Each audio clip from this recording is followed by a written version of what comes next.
What? The intro. The intro. The St. Paul intro, basketball intro.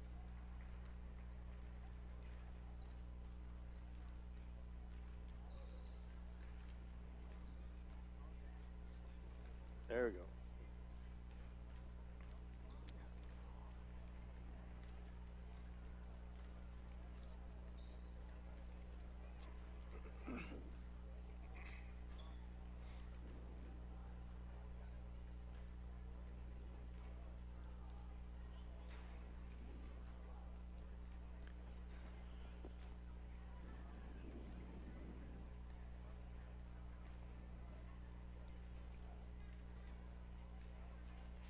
Welcome everybody to Billy Fager Fieldhouse here in St. Paul. Dan Vitt alongside Mike McCracken. Glad to bring you tonight Indian basketball where St. Paul welcomes in the Blue Jays of Pleasanton here tonight.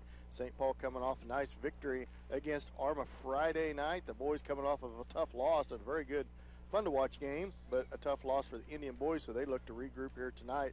And the Indian girls look to stay on track in league play here, Mike. Yeah, here we are back in the meat of the league now, and before long, before you know it, like Coach Tuck said, which was, by the way, nice. We had a good chance to have a good visit with him last week during our halftime show, so appreciate that. But anyway, like we talked about during that interview, it's going to be really, the heart of the season right now, and this is the grind time. They've got a couple games here at home and then move on the road. Going to have a pretty tough road haul here the next couple of weeks, back and forth, and throwing homecoming in there, so there's going to be a lot of stuff going on, so the girls and the boys both need to keep focused and do what they can to get themselves in a position to come out on top during league play.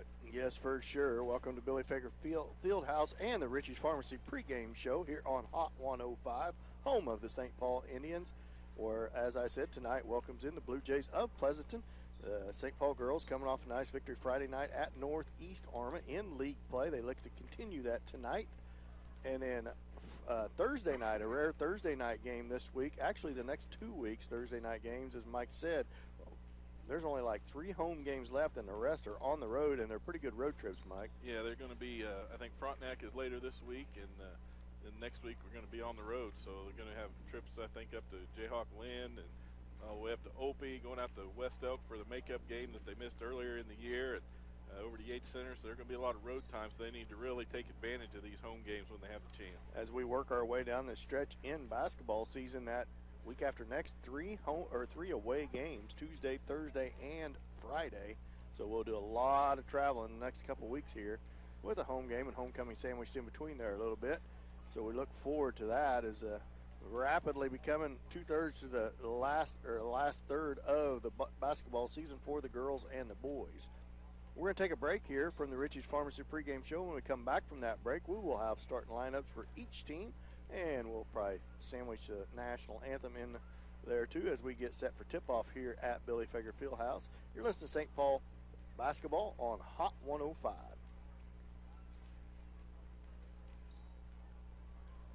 Two-minute timeout, Dana.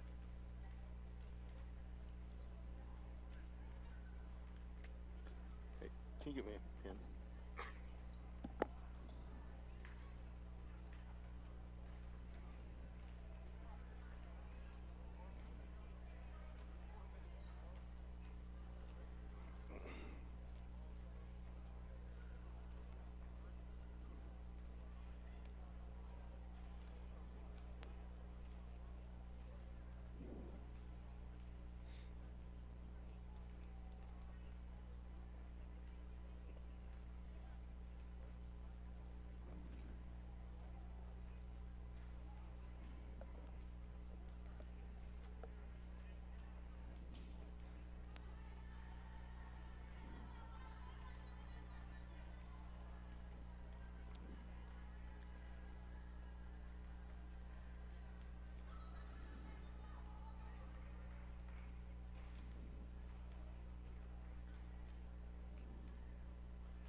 Welcome back to Billy Fager Fieldhouse, where tonight St. Paul Lady Indians and boys welcome in the Blue Jays of Pleasanton as we get set for starting lineups and tip-offs. Lady Indians and the boys the Lady Indians come off a road victory at Northeast Arma. Not the prettiest game in the world, Mike. I'm sure Coach Tuck alluded to it. It was homecoming Friday night at Northeast, and as Mr. Tuck, in the words of himself after the break and the extended break and him on at halftime, that nothing better to fill all the gap with a long-winded history teacher. So That's right, yeah.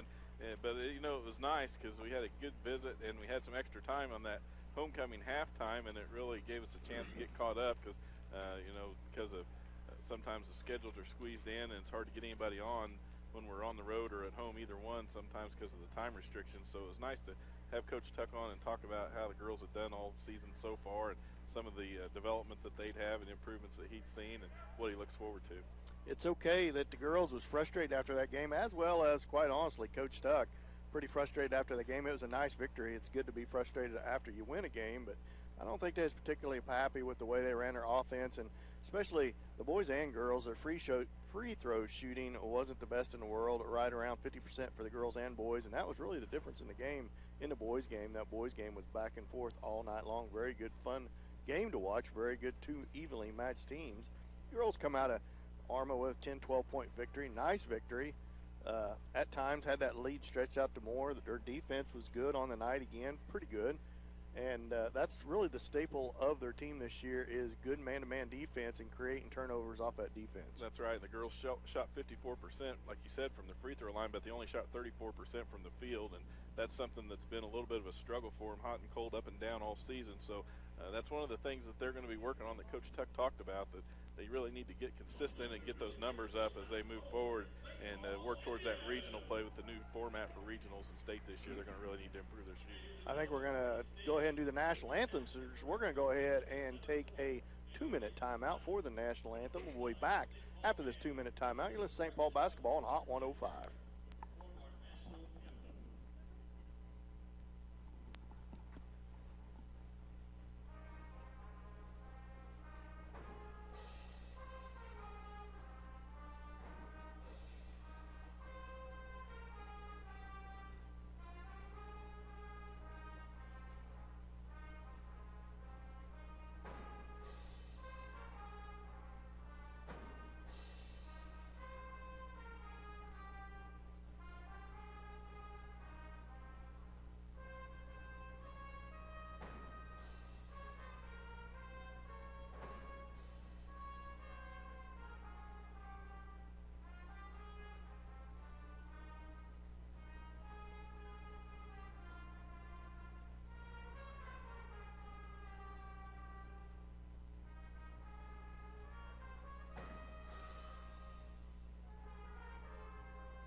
Welcome back to Billy Fager Fieldhouse here in St. Paul.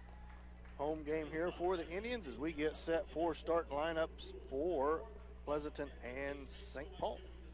See who St. Paul's going to get out here on the floor. Coach Tuck's mixed it up a little bit, getting these young girls some playing time, and that's one thing that also that we talked about is a lot of these younger underclassmen getting a lot of playing time this year and really working to develop that team chemistry and getting them on the floor, getting some experience again on playing these varsity teams. That's one of the reasons he likes to play some of these bigger schools, and it's turned out pretty well for him. 5 seniors on the squad for Pleasanton, just 1 for the Indians, so very young team as you well know. But here's a freshman gets to start, Bailey Myrick, a 5'7" freshman for Pleasanton.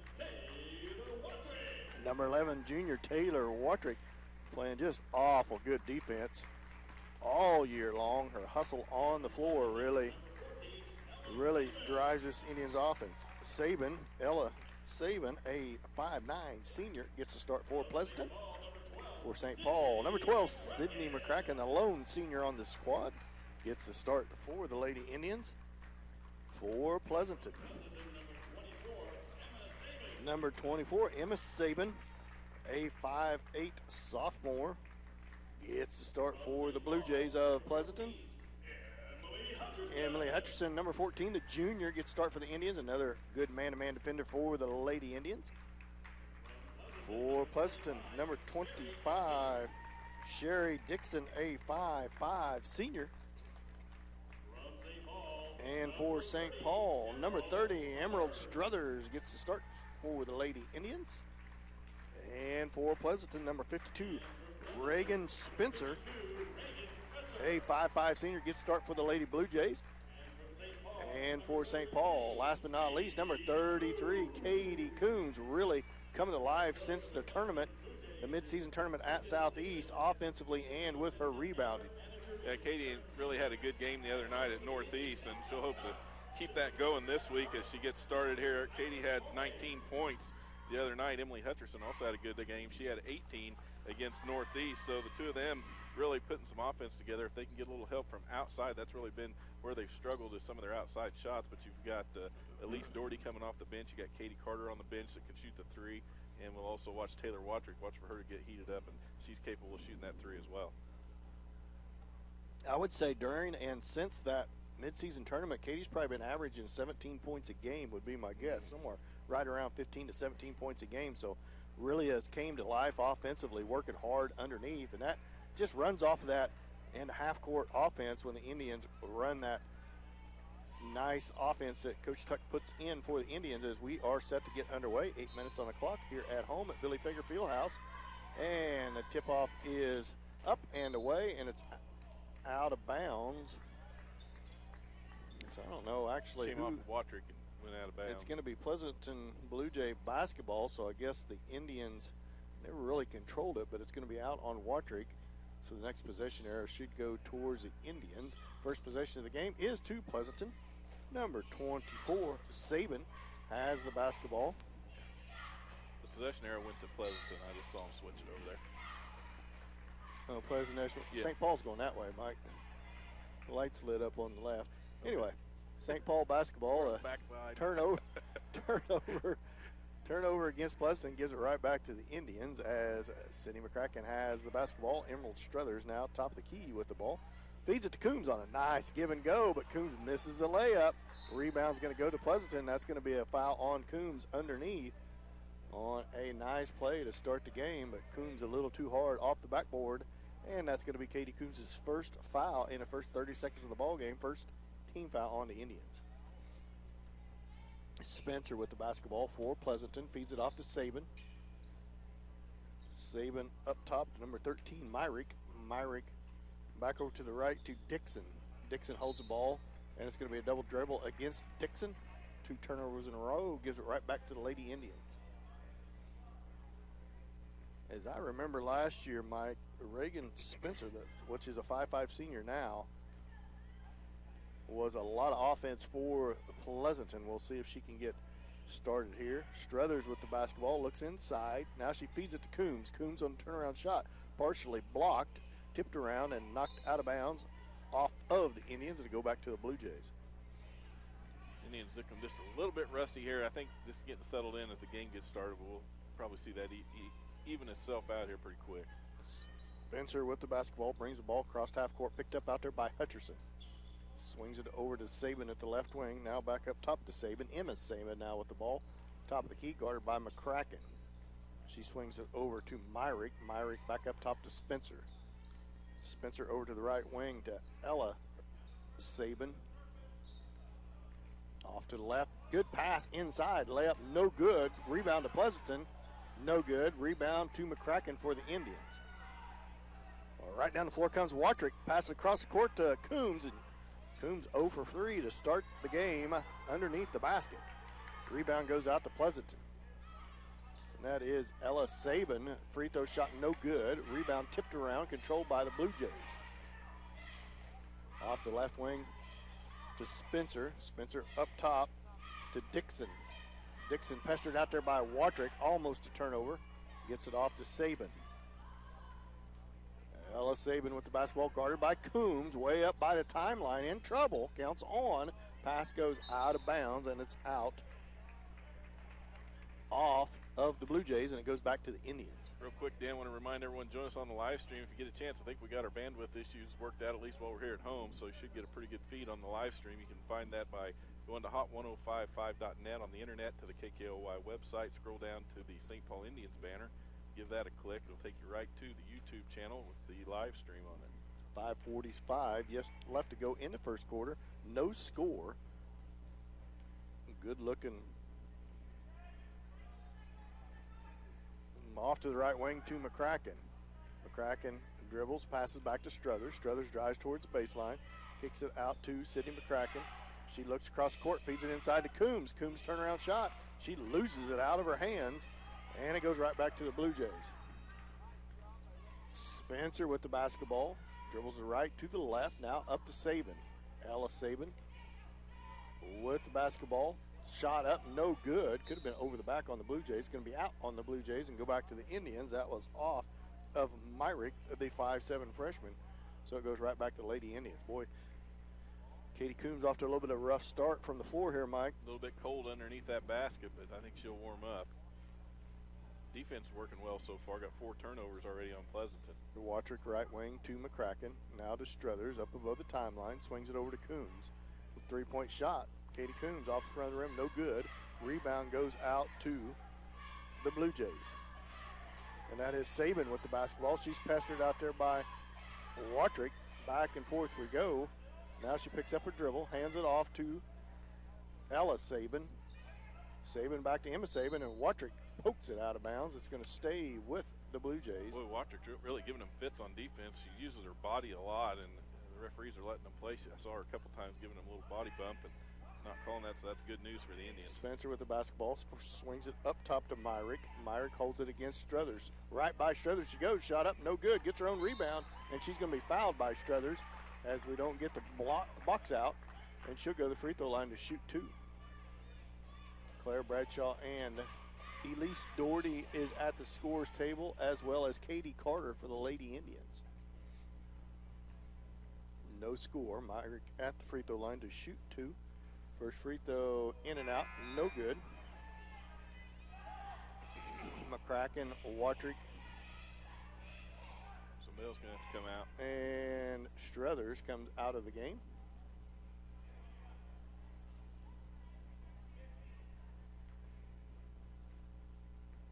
Myrick settles into the line for the second. It's on its way. Off the back iron, no good. Rebound to Emily Hutcherson. She pushes the ball up the floor hard.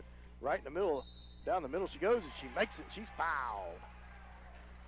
She crossed from her left to the middle of the floor, right off the center of the backboard. Goes through, and she's fouled. First foul on the Blue Jays. First on number 52, Reagan Spencer, the 5'5" senior. Hutcherson settles into the line for the and one. It's off the iron, no good. 2-0. Indians lead. Back down comes Emma. Back up top to Saban, Ella Saban. She holds it, across the court pass to number 24, Emma Saban. Ella Saban with the basketball, feeds it up top to Myrick.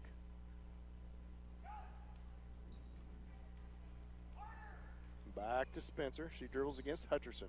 2-0, 3:54 left to go here in the first quarter. Down to the corner is Dixon.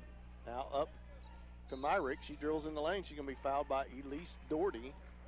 Dixon is the aggressor so far for the Blue Jays. It's going to be Blue Jays basketball under their own rim, as Spencer set to put the ball in play for the Blue Jays. She looks inside, bounce pass in at the low block, kicks back out to Spencer. Spencer on the give and go to Myrick. Shot up, no good, but she's fouled, and she'll go to the line to shoot 2. Foul's going to be on Claire Bradshaw. That's her first. That's already the 4th team foul on the Lady Indians. 2-0. Indians lead. Myrick at the line to shoot 2. First shot off the back iron, no good. 0 for 3 from the line is Myrick so far to start this game. She settles in for her second. 3:40 left to go in the first. Indians lead 2-0. Make it 2-1 as Myrick hits her second free throw.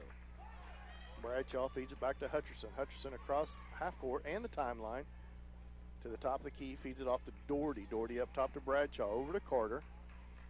Carter up top to Coombs. Coombs looks to her left, now to her right, gives it to Doherty. Doherty looks inside, dribbles towards the top of the key, swings it over to Coombs, to the corner to Hutcherson. Hutcherson looks inside, and she loses it, and it goes right out of bounds in between the wickets of Myrick, and he'll stay with the Lady Indians. Watrick right back to the scorer's table, see if she comes in for Hutcherson, and which she does.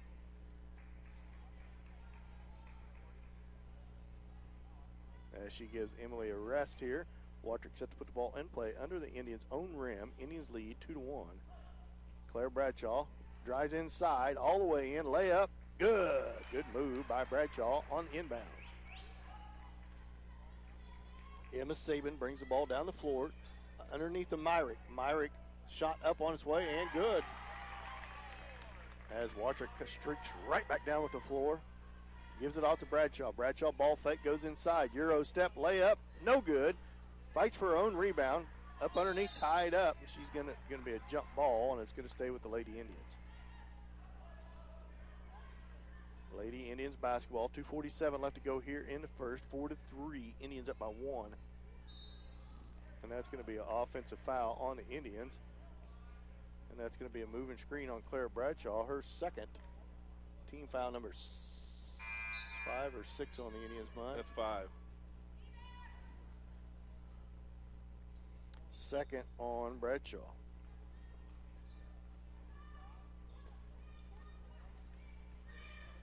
Back down comes the Blue Jays with the basketball. Boy, just almost a turnover. That was a double dribble. Now right to Coombs it goes. Coombs with the steal all the way down. Layup, no good. Rebound on the weak side, Doherty. Left-hand layup, good. That was a good position by Doherty. Be right there to get that rebound, put it right back in. Back down comes Dixon for the Blue Jays. She feeds it up top to Sabin. Sabin dribbles to her left, feeds it up to Dixon. Dixon down to the corner, back to Sabin.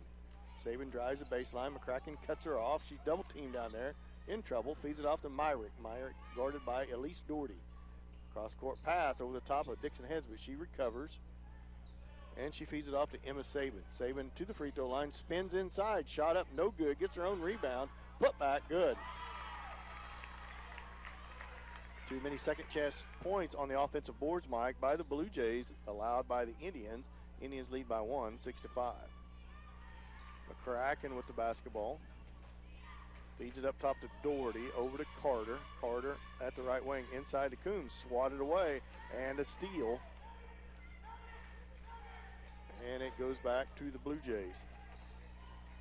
Ella Sabin with the basketball, picked up out there by McCracken. Feeds it up top to Spencer. Spencer crosses over, feeds it back to Sabin. Sabin ball fake, drives the baseline, shot up, well short, and right to the Blue Jays, and they get the lead.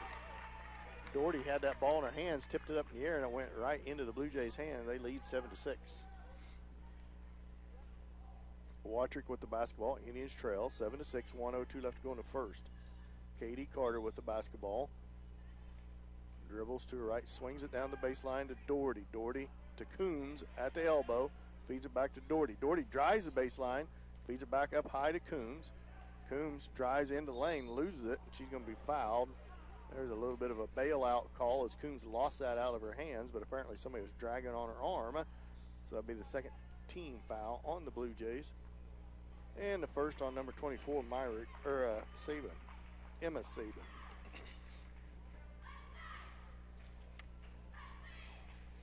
Struthers just checked into the game. Inbounds into Coombs, layup good. There, Katie Coombs finally connects under the basket. She feeds it back to Sabin. Sabin brings the ball down to the timeline, down underneath the Spencer. She's double teamed down there at the right block. Kicks it out top to Ella Sabin. Sabin dribbles against Coombs, now dribbles towards the left. Now feeds it off to Dixon. Dixon goes wildly into the lane, but apparently she's fouled by Lady Indian. And that's going to be on Sydney McCracken. And it's going to be a shooting foul, so that's going to send Sherry Dixon, the 5'5 senior, to the line to shoot 2.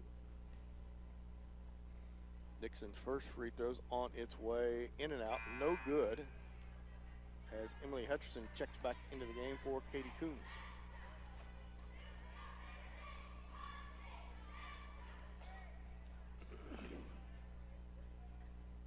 Second shot, that's a violation. Yeah, I thought so too. Yeah, they're going to let it go. She made it, and it looked to me like it was a Blue Jay violation. Carter, double team, drives towards the baseline, kicks it back up, now up top to Watrick. Watrick over to Hutcherson. Hutcherson ball fake, jump shot on the way, off the front of the iron, no good. We're tied up at 8. 1 second left to go in the first, and at the buzzer, no good on the shot. So the end of first quarter, we are tied at 8-8. We'll be back after this 1 minute timeout. You're listening to St. Paul basketball on Hot 105.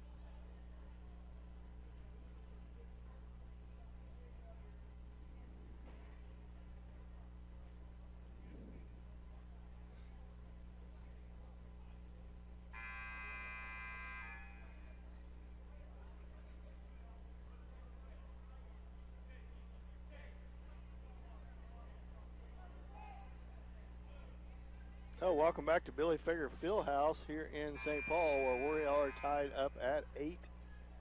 And it's going to be Blue Jays basketball to start this second period. Pretty sluggish start for the Lady Indians. See if they can get on track offensively. Dixon gets her pocket picked by Watrick. Watrick down for the layup. Good. Good start to the second quarter by the Lady Indians. Watrick with the steal and the score. Spencer back down, swings it down to the corner to Emma Sabin, back up top to Dixon. Dixon drives against Watrick. Number 23 shot off on its way, no good. Tipped out to Struthers. Struthers all the way down, shot up, no good. Coombs with the rebound and shot no good. She's fouled. That was Gillespie with the shot for Pleasanton, number 23, the junior.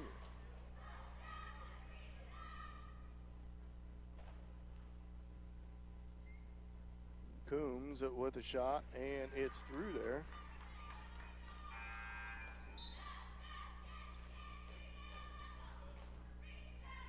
And Indians lead at 11-8.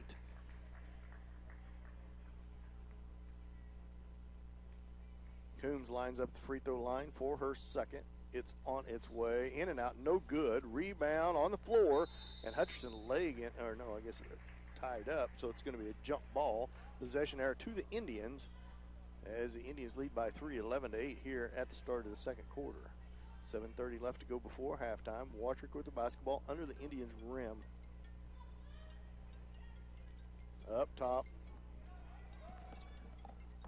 Up top 2. Now shot on the way. Coombs with the rebound on the backside. Watrick with the shot. She brings it down too low, and it's going to be a jump ball. And it's going to give it right back to the Blue Jays. Dixon set to put the ball in play. A little four-court pressure now by the Indians. Feeds it ahead to Myrick. Myrick with the basketball, left wing up top to Sabin. Now feed to Myrick in the lane. Boy, there should have been a kick. No call made. Struthers with the basketball, feeds it to Watrick too hard across the court, and it goes right out of bounds. Here comes full court pressure by the Indians. Indians turned it back over to the Blue Jays.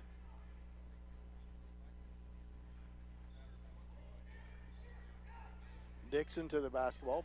Dixon brings it down. Cross-court pass shot on the way by Gillespie, and it's good as, boy, hard to the floor is Dixon, I believe, as she lost her footing in the lane. She appears like she's going to be okay here. She gets back up. 6:52 left to go before half. 11-10. Indians lead by 1 off of Gillespie's made shot. Hutcherson with the basketball, right wing to McCracken. McCracken up top to Taylor. To Struthers. Now Struthers inside to McCracken. Back out to Struthers. Shot on the way, off the rim, no good. Backside rebound. Boy, ball's loose on the floor, and it again ends out in Dixon's hands. Dixon feeds it ahead to Sabin. Sabin bounces it off of Struthers. out of bounds. It'll stay with the Blue Jays. 6:25 left to go here in the second period. 11-10. Indians up by 1. Pleasanton's basketball under their own rim. Steal by Watrick. Watrick streaks down the right-hand side of the floor all the way down. Layup no good, but she's fouled. She's going to be fouled by Myrick. So Taylor Watrick will go to the line to shoot 2. Indians up by 1, 11-10.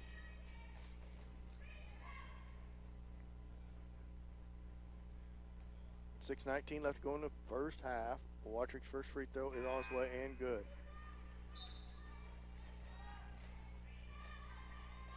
Carter checks into the game. She comes in for Struthers.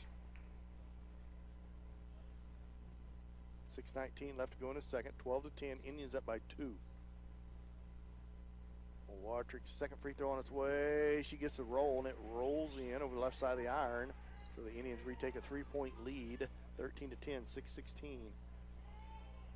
Saban with the basketball. Feeds it up top to Ella Saban. Ella Saban holds it the right wing, guarded by Coons. Feeds it off to Emma Saban. Now to the corner to Myrick. Myrick shot blocked. It goes right in the middle of the lane. Katie Carter comes out there with it. Feeds it back to Hutcherson. Hutcherson with the basketball. Into the elbow. Now to Carter. Carter covered up out there. Gives it to Hutcherson. Free throw line to Coombs. Coombs into the lane. Shot up no good. And she's fouled on the floor. And that foul is going to be on number 14, Ella Saban, the 5'9 senior. That's going to send Coombs to the line to shoot 2. Indians lead 13-10. 5:46 left to go here in the first period. Coombs' first free throw on his way off the back iron. No good as she settles in for her second.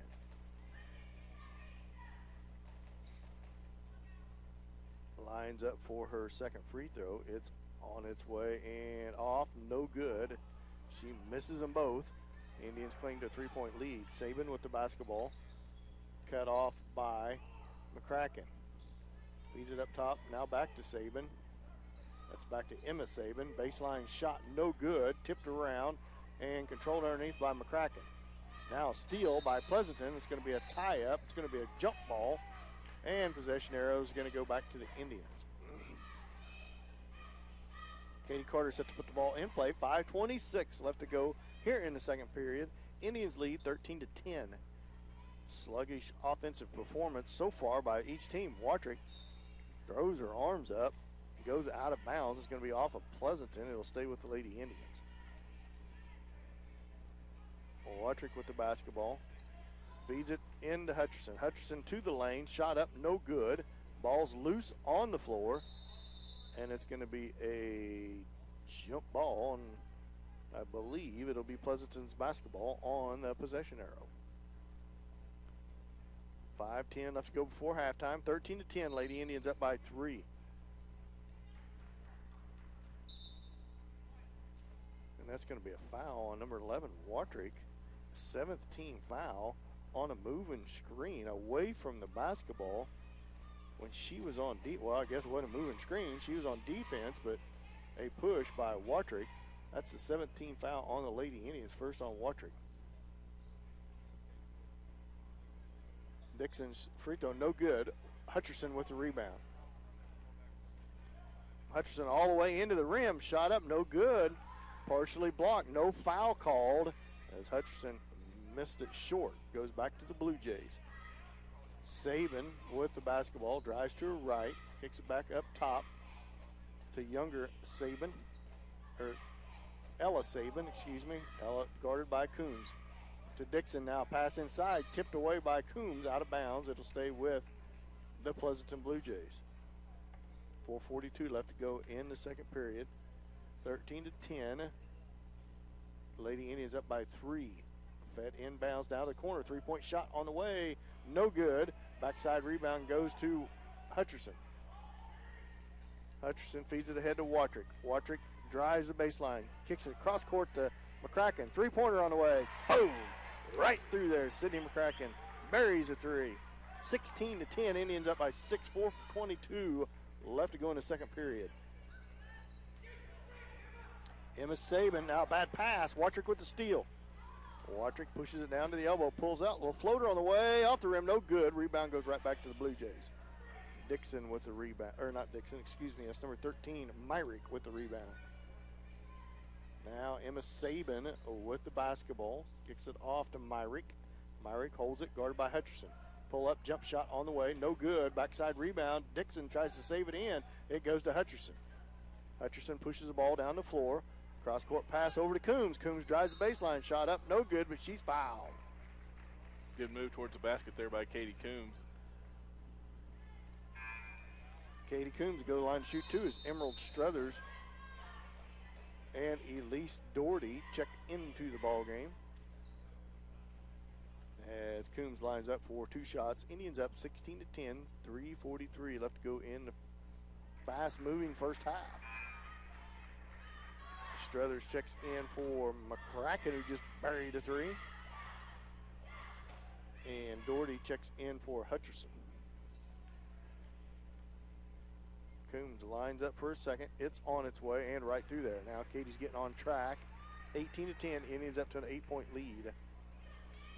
Fed in to Dixon. Dixon feeds it down to the corner to Sabin. Now back up top to Sabin.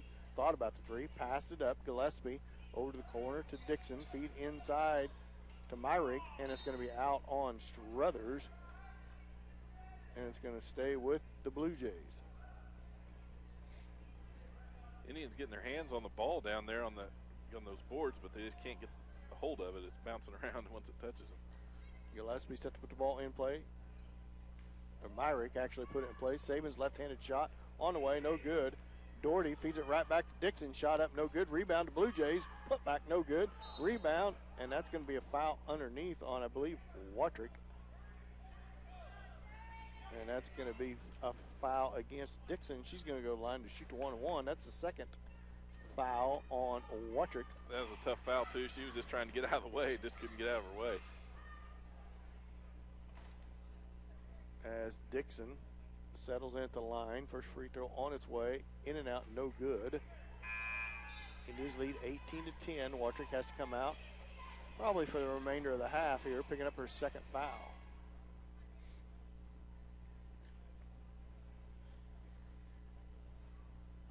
Now they're going to get together and talk. Here. See, because it was on the rebound. I think that should have been the front end of a 1-and-1. It should be St. Paul's basketball. As Watrick was called for the undercut, but Dixon was just trying to retrieve the rebound. I think it was the 18th foul. It was supposed to be the 1-and-1. They're going to let her shoot it over. That don't make any sense. Okay, St. Paul basketball. It was the 1-and-1, and everybody just halted play. It's going to be a jump ball. Yeah, they got it sorted out and give it to the jump ball arrow, which is St. Paul, so I think they got it right. I don't know if the ref called for two shots, which he surely did, or everybody wouldn't have stood there. But it was a 1-and-1 because she wasn't in the act of shooting, and she's in the act of rebound. There's a bad pass by Doherty. Turnover. Dixon with the basketball all the way down. She's fouled by Doherty. So Doherty turns it over and then fouls Dixon. She goes right back to the line. And this time it should be two shots. So you got 2 fouls on Watrick, 2 fouls on Doherty, and 2 fouls on Claire Bradshaw for the Indians here in the first half. 5'5" senior. Shot up rattles in and is good as Ashlyn Gaiman checks in for Elise Doherty.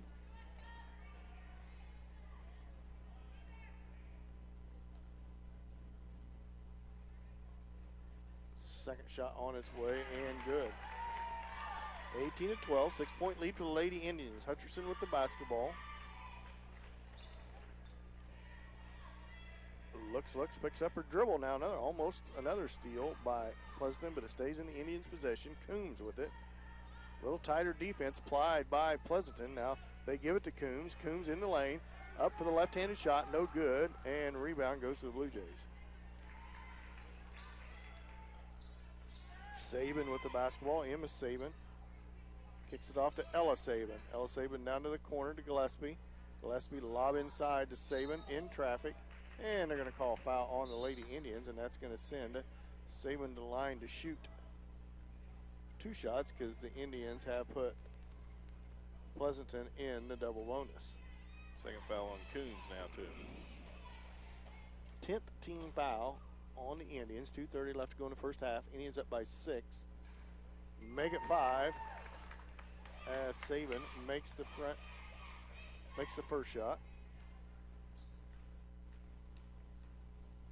Settles in for a second. It's on its way off the back iron. No good, but rebound goes out to Pleasanton. Going to go out to Spencer.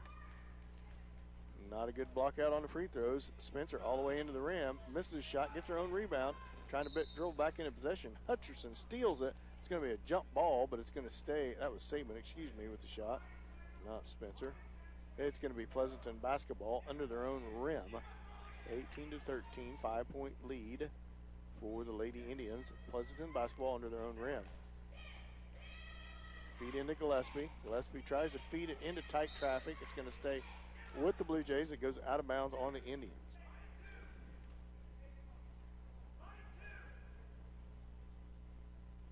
Saban set to put the ball in play.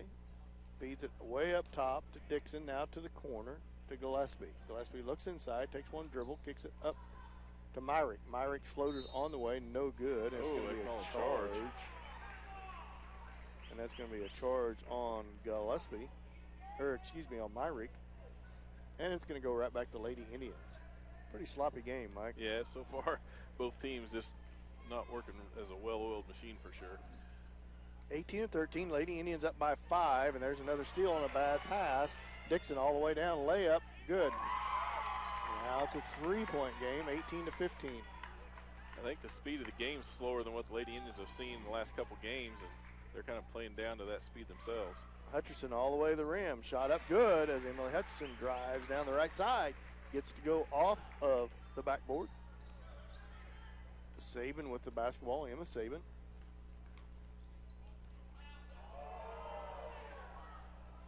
Feeds it off to Gillespie. Gillespie up top to Dixon. Dixon off to Saban. Saban back to Myrick. Myrick cross-court pass in the lane, and it's going to be, I hope they're not calling it, well, 2 shots anyway. As it's going to be a foul on the Indians. It's going to be on Struthers. That's her second foul. And that will send Ella Saban, the senior, to the line to shoot 2. Lots of trips to the free throw line for the Blue Jays. First shot's right up and through there. Sydney McCracken checks in for Struthers.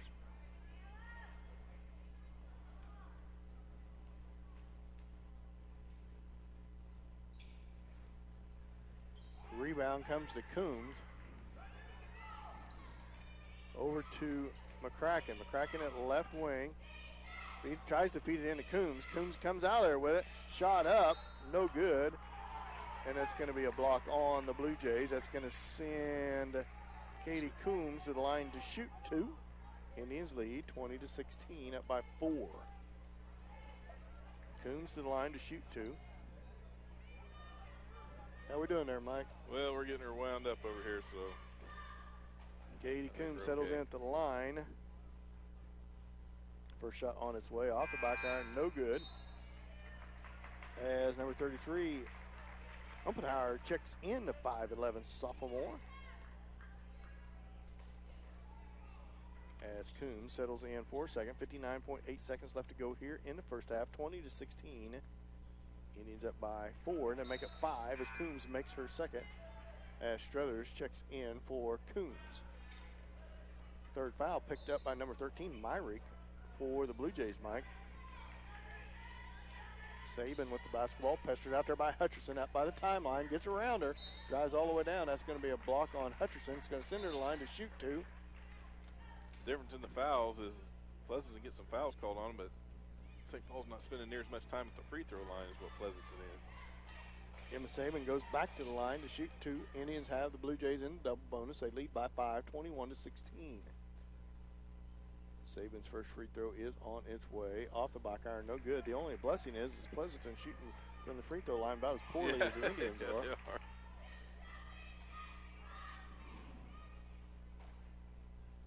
Saban's second free throw on its way and good. 4-point ball game for the Indians. 4-point lead for the Indians, I should say. Hutcherson over to McCracken. Up top to Struthers. Struthers over to Gaiman. Gaiman looks, now feeds it to McCracken. Down to baseline. Takes a dribble. Shot on the way. Partially blocked. No good. Out of bounds. It's going to go to the Pleasanton. out on Struthers. 39.1 seconds left to go in the first half. 21-17. Indians lead by 4.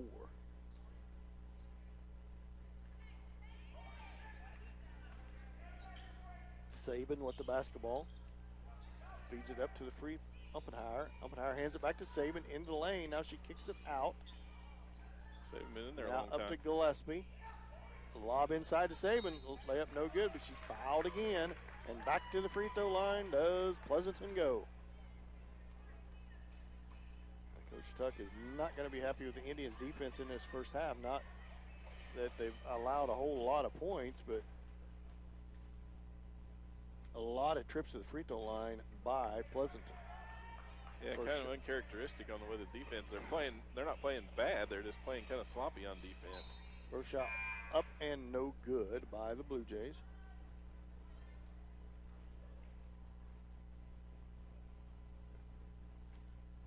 As Saban settles in for her second, it's on its way and in and out, no good. Coons with the rebound.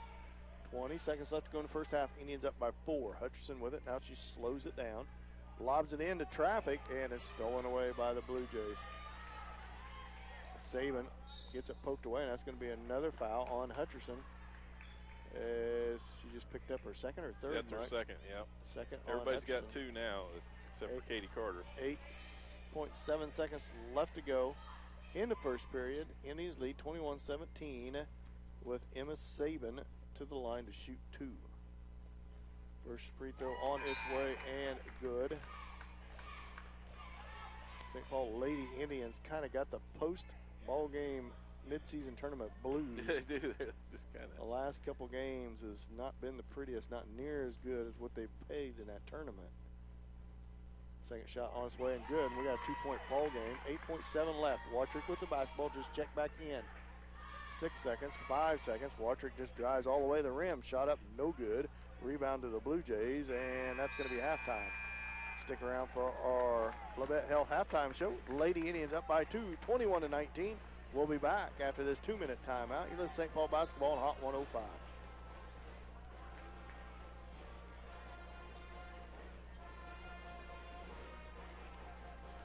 2 minutes.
Welcome back to Billy Fager Fieldhouse here in St. Paul. Welcome to our Labette Health halftime show.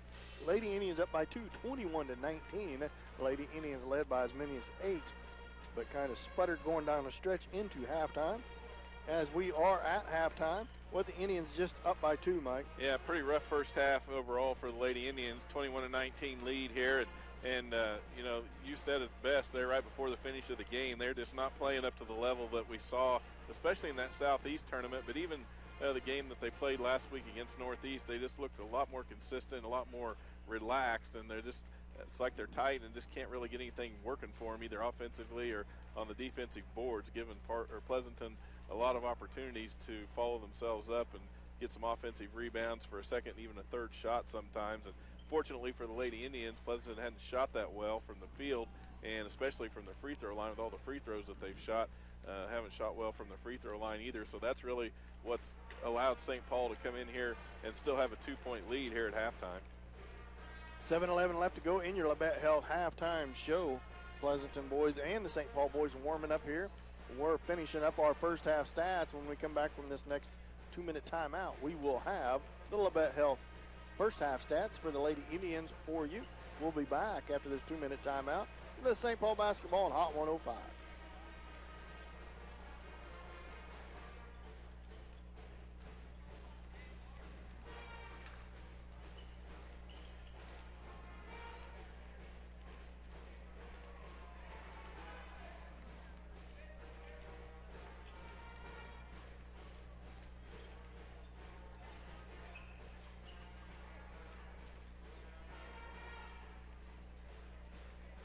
Hey, Dana,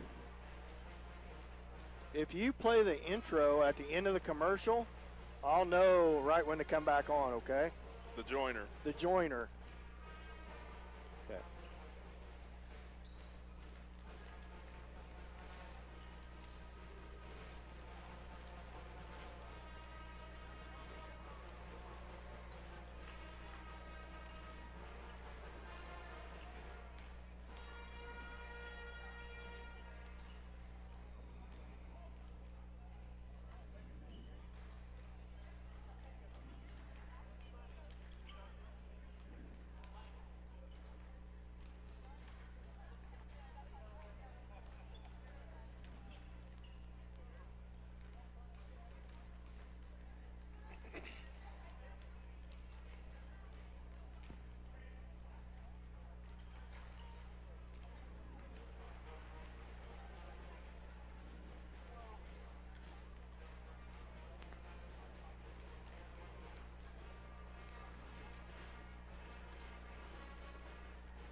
Well, welcome back to our Labette Health halftime show. Mike, what do you got for first half stats? Well, first half stats, Dan, is some of the things we talked about in the pregame show that Coach Tuck was looking to improve on, and really didn't happen for him here in the first half. Lady Indians overall only shot 24 or 29% from the field, so that's definitely something that he's not going to be happy with, and they'll have to improve on if they're going to continue, especially with their foul troubles that they've had in the first half, putting Pleasanton on the free throw line. Pleasanton starts to warm up and get hot at the free throw line, there's going to be a problem, so they need to really pick up their shooting while they've got the ball and got the chances. They were 7 of 24 from 2-point range, or 7 of 24 overall, I guess. They were 6 of 21 from 2-point range, only shot 28% from inside. From outside of 3-point range, they were 1 of 3, shot 33%, but only 3 3-point attempts, which a lot of times we'll see a lot more than that. I think the focus has been trying to work the ball inside. The problem is they can't get anything to fall. Free throw shooting, not bad, 6 of 11, 54%. That's what they averaged for the game against Northeast. Needs to improve on that too, because it's just barely over half, so you need to pick that up around the 70-75% range and be consistent at it, I think. Individual scoring-wise, for the Lady Indians, they were led by Katie Coombs, started off a little bit cold herself, missed her first 3 shots, and then finally was able to get it to go from underneath. She ended up with 6 points in the first half. She was 4 of 7 from the free throw line, so 4 of her 6 points were at the charity stripe, so we'll look for her to work harder inside to make that thing, get those passes, make good shots inside, and get them to fall. So Emily Hutcherson and Taylor Watrick both had 4. Sydney McCracken with 3 points, and Claire Bradshaw and Elise Doherty both had 2 for the Lady Indians. One thing that really stuck out to me, Mike, is I don't remember one timeout called by either team in the entire first half. I don't think either team did call a timeout, no.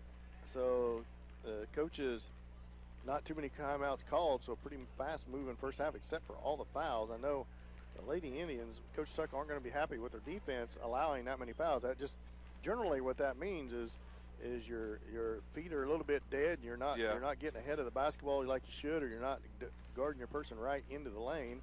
Either way, Lady Indians up by 2, 21-19.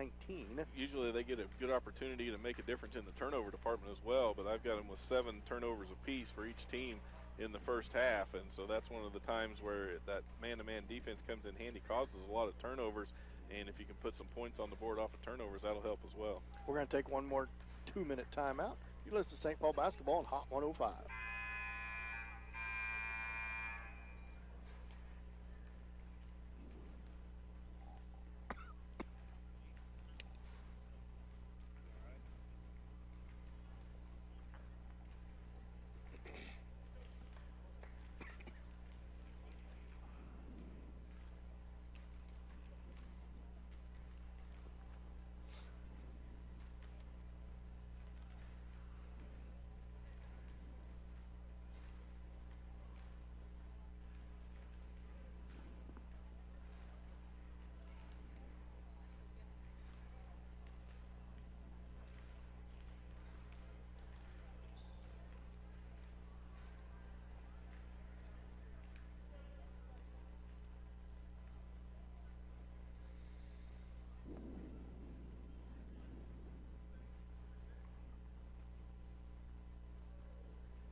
Welcome back to Billy Fager Fieldhouse as the second half just underway, where St. Paul had possession of the basketball. To start that second half, Emily Hutcherson scored on a second chance down underneath, drove in the lane, got her own rebound, second shot up and good. Indians up to a 4-point lead, but now all of a sudden on the inbounds play, a foul on Emma Sabin as McCracken lets her get around her, and she's going to go to the line to shoot 2. 23-19, Lady Indians up by 4. Blue Jays at the line to shoot 2. Free throw on its way and good by the sophomore, the 5'8 sophomore, as Struthers checks into the game for McCracken. She just picked up her 3rd foul. First team foul of the second half by the Lady Indians. Free throw short. Claire Bradshaw with the rebound. Bradshaw feeds it ahead to Hutcherson. Hutcherson drives the baseline. Kicks it back out to Bradshaw. Bradshaw in all the way to the lane. She's fouled as she goes hard to the rim. And Spencer throws her hands up in disgust that she can't believe she got whistled for the foul. Here's Bradshaw's chance to start that free throw shooting off here in the second half. Bradshaw lines up the line. First free throw off the back iron, no good. Lady Indians up by 3, 23-20. 7:14 left to go in the third. Bradshaw's second free throw on its way and rattles in there, climbs over the front of the rim, gives the Indians back up to a 4-point lead. Sabin with the basketball, dribbles all the way to the right side, kicks back up top to Spencer. Spencer around, 3-point shot by Dixon, no good. Rebound goes to Spencer. Gillespie with the shot, up high off the backboard, bounces around, no good. Coons with the rebound. Coombs feeds it to the outlet to Wartrick. Wartrick down the right side, kicks it out to Bradshaw. 3-point shot from the baseline. Good! Claire Bradshaw drains a three from the right side. Odd to say that the Indians are shooting better from three-point land than two-point land. Yeah, it is. Takes them up to 50% on the night from three-point land, 2 for 4. And shooting under 30% from the field. From the 2-point, inside the arc, I should say. And that's going to be a foul on Hutcherson as she heads towards the bench, thinking she's going to have to come out of the game. That's the second team foul on the Indians, third, I believe, on Hutcherson. As Katie Coombs checks in for Emily. 6:25 left to go here in the third. Pleasanton basketball. Indians up by 7. Look at the inbounds. Lobbed into the corner. It's Sabin. Out to Gillespie. Gillespie double team down there in a little bit of a trouble. Look. Now she turns it over. Bad pass down to Coombs. Struthers with it. She slows things up a little bit as she walks the ball across half court.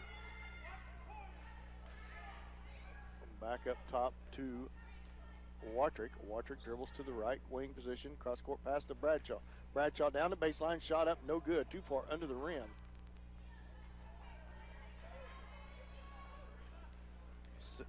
Sabin with the basketball, throws a shot up, and it goes in as Coombs tried to draw the Katie charge. Coombs ends up on the floor on her back.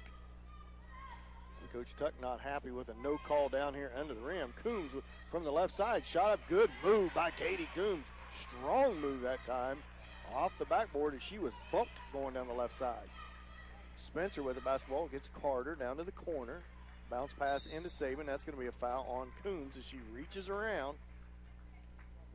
At least 2 of these 3 fouls to start the second half. Kind of silly fouls on the Lady Indians. Need to play smart here. 5:27 because that's a third foul on Coombs. 5:27 left to go into 3. So all of a sudden Hutcherson and Coombs both with 3 fouls each. Over the corner to Spencer. Gillespie, 3-point shot, top of the key. Off the rim, no good. Wartrick with the rebound. Wartrick pushes the ball down the floor, into the lane, kicks it out to Bradshaw. Bradshaw up top to Carter. Carter over to Coombs. Coombs, shot from the baseline, up long, no good. Backside rebound to Pleasanton. Spencer with it, comes down the right side. She pulls it back out, swings it out. Fake three-pointer by Sabin. She drives towards the baseline. Down to the corner, kicks it out to Spencer at right wing. Lob inside to Gillespie, and it's going to be out on her. And it's going to go back to the Lady Indians. Coach Tuck taking a little bit of chance with Katie Coombs here, Mike, with 4:44. She had just picked up her third foul. I'll go ahead and say that while we're on offense so I don't jinx her. That's why I hadn't said anything. Coombs with the spin move. Boy, No foul. all kinds of contact. No foul. Put back by Struthers, no good.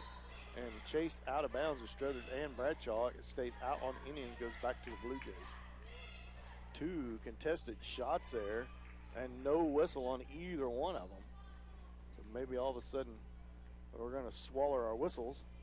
Sabin with the basketball. All right, wing to Spencer. Back to Sabin.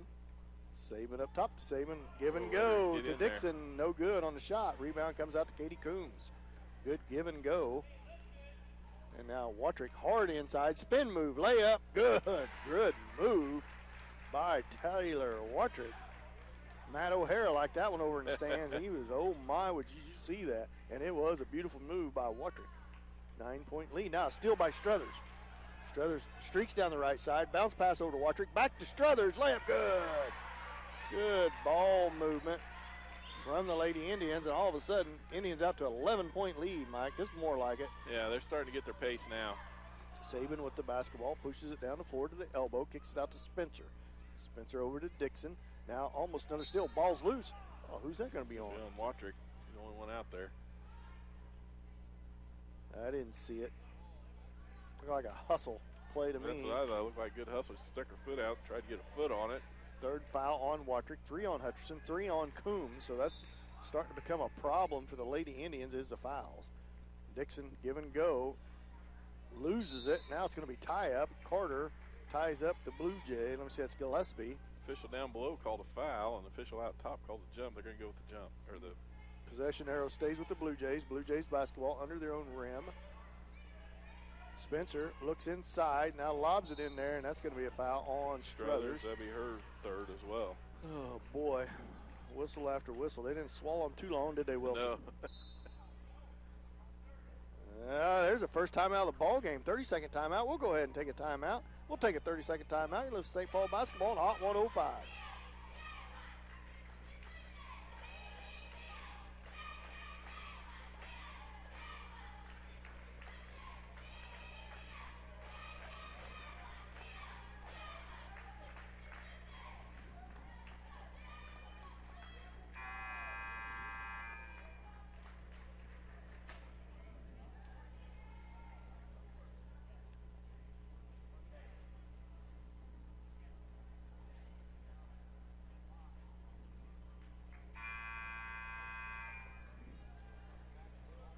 Welcome back. 30-second timeout taken by the Blue Jays. Blue Jays basketball under their own rim. 11-point lead for the Lady Indians. Up top to Dixon. Dixon down to the corner to Saban. Shot by Saban. Up in the air. No good. Boy, Watcher about had the back of her hair tore off. And that's going to be another foul on the Lady Indians. It's going to be on Struthers after Wattrick was mugged from behind. And that's going to be her fourth foul. Yep. No, they're just going to call it out on Struthers. Oh, okay. It wasn't a foul. Excuse me. Struthers thought she was going to get called too. Now Spencer, lob up top, tipped out of bounds by Wattrick. Oh, now they're going to call foul on Wattrick away from the basketball. Yep, sure did. 4 fouls on Wattrick. It was knocked out of bounds, and they're going to call foul on Wattrick. It was off her hand. And that's going to send Hutcherson back into the game. Wattrick better get off the floor. They're good.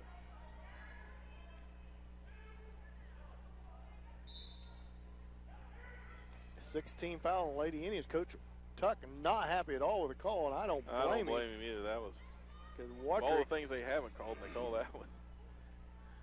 You can watch it for yourself on the live stream. Saban with the basketball. 4th foul on Wattrick. 2:56 left to go in the third quarter. Coons playing with 3 fouls. There's a bad pass out of bounds. It's going to go back to the Lady Indians on the turnovers. Lady Indians need to draw back here, Mike. Play a little bit more conservative for a little while with this 11-point lead. Not offensively, but defensively. Just play good, solid defense. Not quite so much contact. And block out and rebound good. Make sure you have position when you're blocking out and rebounding. Coons with the basketball, top of the key. Off to right wing to Hutcherson. Hutcherson holds the basketball. Up top to Bradshaw. Over to Struthers. Struthers up top to Hutcherson. Hutcherson to Carter. Carter about loses it. Now she picks it back up. Now the Indians bleeding a little clock here. 2:22. Coons to the rim. And it's going to be a foul underneath. And it's going to be on Spencer. Spencer picks up her fouls. This is a second team foul on the Blue Jays here in the second half. And the 4th on Spencer. So all of a sudden Spencer for the Blue Jays with 4 fouls. 3-point shot by Carter. No good. Backside rebound is Saban. Saban pushes the ball up the floor. Spencer staying in the game with 4. Off to Saban.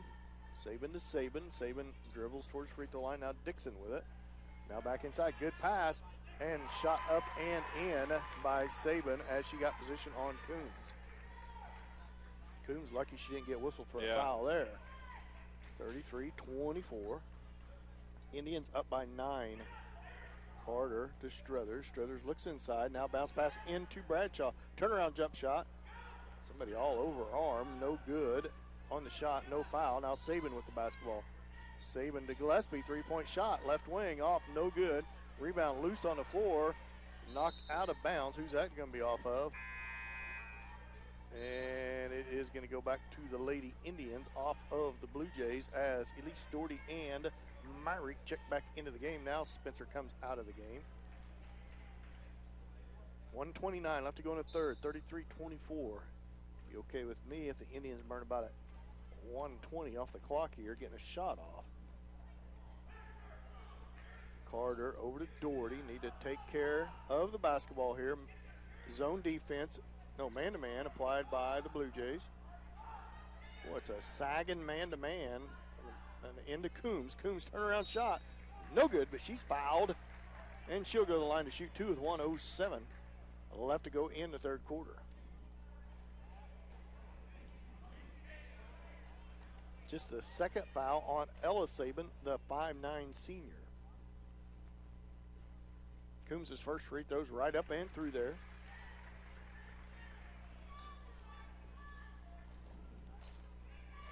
Ten-point lead for the Indians, 34-24, 1:07 left to go in the third.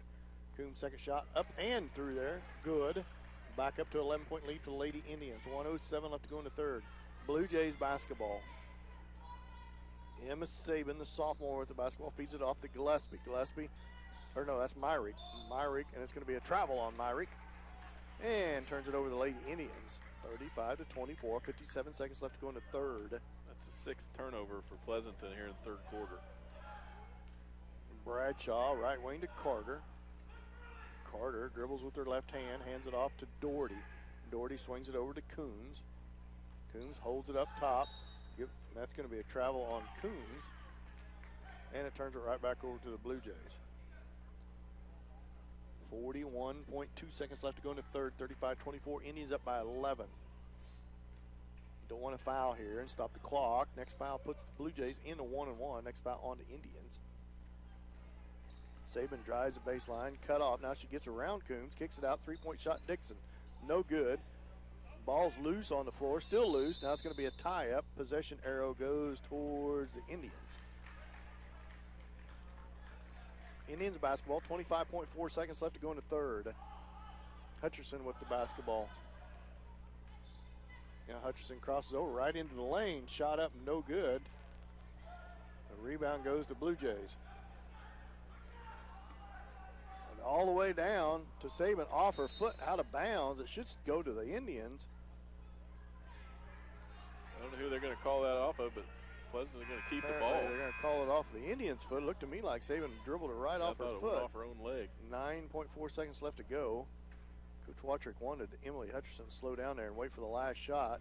She didn't get the signal, drove right around, took a left-handed shot. Now lob inside to Myrick. Myrick tries to feed in, gets it into Saban. Shot up on its way, no good. Backside rebound. Doherty comes out there with it, and that's going to be the end of the third quarter. The end of the third quarter score, St. Paul 35. Blue Jays 24. We'll be back after this 1 minute timeout. This is St. Paul basketball on Hot 105.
Oh, welcome back to Billy Fager Fieldhouse. Fourth quarter. It's just getting ready to start the fourth quarter. Blue Jays basketball, 35-24. Lady Indians up by 11.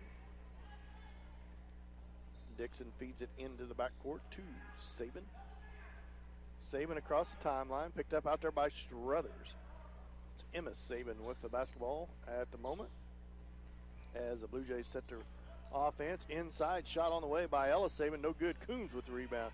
Coombs double team down there. Finally gets it off to Struthers. Struthers at the timeline with the basketball. Lady Indians off to Doherty. Doherty to the corner to Hutcherson.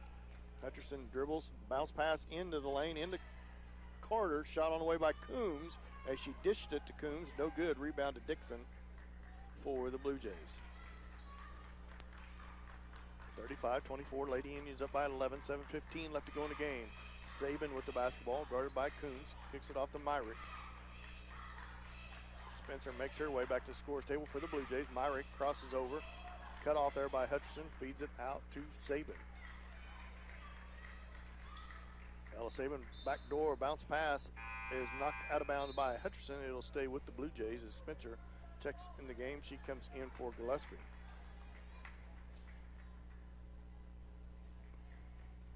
Spencer set to put the ball in play for the Blue Jays under their own rim. 6:56 left to go in the game. 11-point lead for the Lady Indians. Oh, good left pass, that good wide open. Inbound play, and shot goes up and in by Myrick as Doherty let her person get in position under the basket on the inbounds. Hutcherson feeds it out to Coombs. Coombs drives inside. Jump shot on the way off the backboard, gets the roll, and it's good. 37-26, 11-point lead for the Lady Indians. Down to the corner. I don't know who's supposed to have her, but nobody did. She misses his shot, but she can go to the free throw line, and that will be Myrick. Coombs going to draw her fourth foul on that, too. A little confusion by the Lady Indians as they get back in their half-court defense, and nobody picks up Myrick. And Coombs ends up fouling her and picking up her fourth. McCracken goes back to the scores table for the Lady Indians.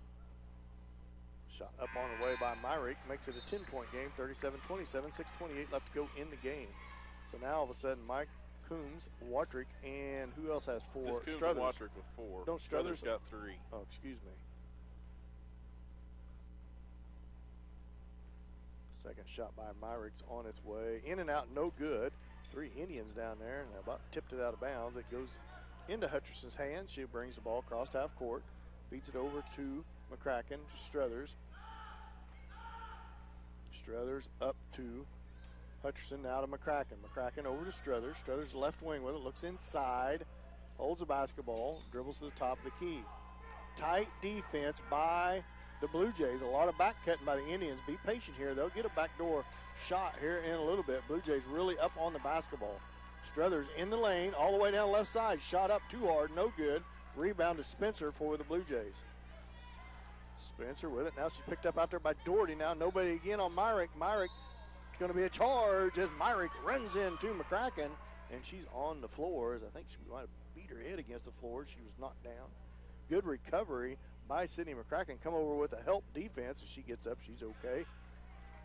Player control, foul, fourth foul, 14th foul on the Blue Jays, fourth on Myrick. 5:42 left to go in the game, 37-27. Indians with a 10-point lead. Hutcherson into the lane, shot up, no good, out of bounds, no foul. Coach Tuck holds his hands up in the air. I'd have held like, my hands up too. There's two of them in there. Be a foul. Either way, Indians basketball under their own baskets. Indians set up in their inbounds play, out to Carter. Carter, 3-point shot, no good. Struthers with the rebound and up over the top. That's got to be over the back. Nope, now they're going to call a foul. They are going to call a foul over the back. Struthers been over and had the Pleasant Blue Jay on top of her. One ref called it a jump ball. And it's going to be a foul, third foul on number 14, Ella Saban, the 5'9" senior. 5:28 left to go in the game. 15 foul on the Blue Jays. Not sure what the explanation the coach needed on that one. Hutcherson with the basketball, feeds it up top to McCracken. McCracken out to Struthers. Struthers dribbles to her left, feeds it out to Doherty. Doherty in trouble down there, hands it off to McCracken. McCracken into the lane. Now she's tied up underneath, and it's going to be St. Paul basketball on the possession arrow. Stay with the Lady Indians. 5:16 left to go in the game. 10-point lead for the Lady Indians. Hutcherson with the basketball, looking to put the ball in play, feeds it into McCracken, almost stolen away. Now gets it off to Doherty. Doherty resets up above the timeline. A little pressure out there by Spencer. Feeds it off to Hutcherson, now to Struthers. Struthers down to the corner to Hutcherson. Hutcherson up top to Carter, over to Doherty. Doherty down the corner to Struthers, inside to Hutcherson. Hutcherson spin move down the baseline. Shot up, no good. Knocked out of bounds. It's going to stay with the Indians. It's out on the Blue Jays. See how long. Hutcherson standing underneath the backboard. Not sure that was maybe kick it back out on a play like that. Let's see how long Coach Tuck holds Watrick and Coombs out of the game, both with 4 fouls. Hutcherson into the lane, left-hand layup. No good, but now they call a foul. Coach Tuck claps his hands in glee that he finally got somebody to the free throw line in this second half. I think that's on, is that on 52? Nope, No, it's on 25. number 25, Dixon, her first. Team foul number 6. Hutcherson's free throw rattles home, good, and gives the Indians back up to an 11-point lead. 30-second timeout for Pleasanton. We'll take a 30-second timeout. Let's St. Paul basketball on Hot 105.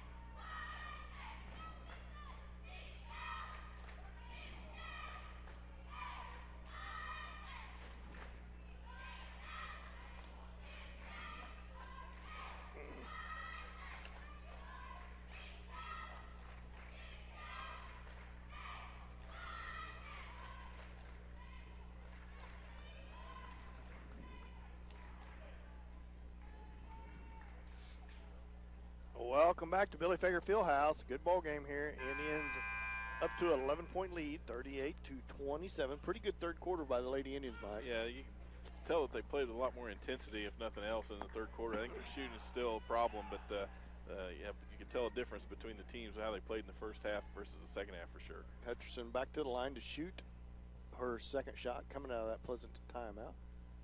On its way and off badly, and it's no rim, so it'll go back to the Blue Jays as Claire Bradshaw checks into the game for Elise Doherty. Doherty, Struthers, Hutcherson, McCracken, and Carter on the floor for the Lady Indians. Coombs and Watrick both on the bench at the current time with 4 fouls each. Spencer kicks it out now up top to Sabin. Sabin to Sabin. She dribbles to her right, down towards the baseline. Shot up. Oh. That's going to be the 4th foul on Struthers, I think. Struthers gets whistled for a foul. Sabin just goes down there and throws up a shot. She gets the whistle. That's a mistake, Sabin. She'll go to the line to shoot, too. I don't know that either coach is going to have a very good report card. Yeah. We'll see. Sabin at the line to shoot, too. 38-27, 4:33 left to go in the game. As Sabin makes her first 10-point ball game, 4:33 left to go in the game, 38-28. Second free throw on its way and right through there and good. They called another foul down there underneath on Emily Hutcherson. That's her 4th. Foul on Hutcherson. Her 4th. I don't even know what happened. I don't know how it's on after the shot. She makes the free throw, and they call foul on Hutcherson, her 4th. Team foul number 9 on the Indians. I think the coach might have bent somebody's ear on that one. There's a charge by Gillespie. She runs over, or not Gillespie, Myrick. That's the second charge in a row as Watrick comes to the scorer's table. She's going to come in for Carter. Wait a minute. That's 5th foul on Myrick. Yeah, that's what I was going to say. Myrick's 5th foul. You've got Hutcherson, Watrick, Struthers, and Coombs all with 4 fouls for St. Paul. Bailey Myrick, a 5'7" freshman for the Blue Jays. 9-point ball game. 4 minutes left to go in the game. 38-29. Indians up by 9. Watrick with it. Feeds it off to Hutcherson. Hutcherson holds the ball. Feeds it down to Bradshaw. Bradshaw, reverse layup, good by Claire Bradshaw. She drives the baseline. Good shot by Bradshaw, the young freshman, with a reverse layup. Timeout, Blue Jays, or technical. Technical foul on the Blue Jays coach. I think he didn't like the fact, they thought that Bradshaw double dribbled, I think, as she bounced the ball when she caught it and then bounced it again when she made the move to the basket. But and I've seen that 100 times, Mike, and you can always use that argument, but the argument is supposed to be that you have possession of the basketball. Right. So you can tip it with one hand, the ball can hit the floor and regain possession, then dribble. But they thought, and I heard some of the crowd holler too, that it was a double dribble on Bradshaw, and apparently the coach thought so too. So technical foul on the Blue Jays coach. Watrick goes to the line to shoot the technical. She makes the first, gives the Indians a 12-point lead. Watrick settles in for a second. It's on his way and good. So makes the coach pay for his argument. Now Indians basketball. Indians look to expand their 13-point lead. 3:53, under 4 minutes left to go in the game. Indians basketball. Watrick sets the ball in play to Hutcherson. Watrick with Hutcherson. Watrick and Hutcherson both in the game with 4 fouls, as well as Struthers. Coombs is on the bench with 4 fouls, so a lot of foul trouble by the Lady Indians. Luckily, at the current moment, they have a 13-point lead. Watrick with the basketball, loses it momentarily. She dribbles up above the timeline, up to Hutcherson. Hutcherson into the lane, shot on its way. It's not a charge. That's a charge. She's just fouled out of game. That's going to be it on Hutcherson.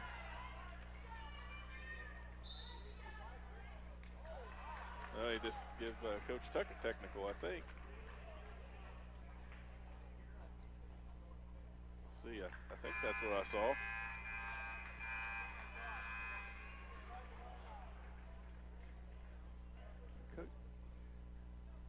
I don't understand what's going on either. Yep, they're going to shoot a technical. They called referee, technical on Coach ref Tuck. called a technical on Coach Tuck, and he wasn't even talking to the ref that called the foul. That's a well, he does. Coach Tuck said, "Okay, but what did I do?" Now the coaches are talking to each other, saying, "I don't know. Well, I guess you can't speak." 42 we'll get control here as Spencer to the line to shoot the technicals for Pleasanton. Referee's getting a little tender, I think. 42 to 29 as 3:31 left to go in the game. And second shot on its way, bounces off, no good. Spencer most of the foul shots, and they'll have possession of the basketball now. Lady Indians need to stay composed here as Blue Jays basketball, 3:31 left to go in the game. Saban with the basketball. Dribbles to her right, around McCracken. Shot up on the way, no good. Rebound to Coombs. Coombs feeds it ahead to Struthers. Struthers dribbles behind everybody, feeds it to Watrick. Watrick crosses half court with it, up above the timeline. 3 minutes left to go in the game. Picks up her dribble, feeds it down to Bradshaw. Bradshaw back up to Watrick. Watrick drives the timeline, now comes back, crosses over. A lot of hands on her. Got punched in the mouth and finally got called. Finally got a whistle, and I think that's either on Spencer or on Dixon. It is on Dixon. And that's going to send Watrick to the line to shoot 2.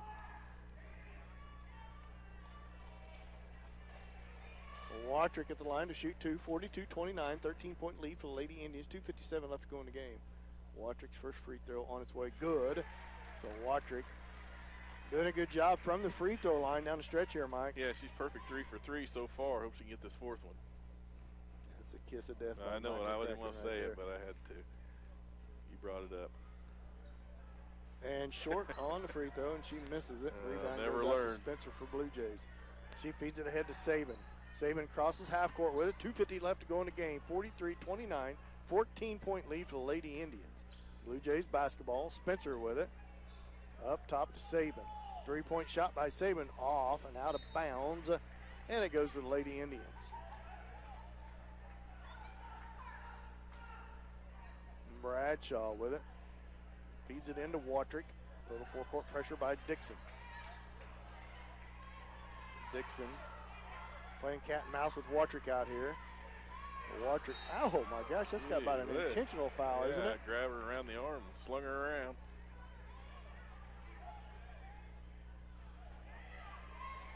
Coach, they're going to walk on eggshells around these referees. Yeah, I don't know what he's arguing about. I don't know what she's arguing about either. As now the coach turned around telling the crowd what to tell the ref. You tell him. He'll call me a technical. You better tell him. 43-12. I don't think I've ever seen that happen before. That's kind of humorous. Watrick misses a free throw. 2:26 left to go in the game. 43-29, 14-point lead for the Lady Indians. It's been a feisty one here, Mike. Yep. Ball's loose on the floor. Saban picks it up, feeds it down the corner to Gillespie. Gillespie shot on the way, no good. Backside rebound goes to Gillespie. Dixon with the shot, no good. Rebound goes to Watrick.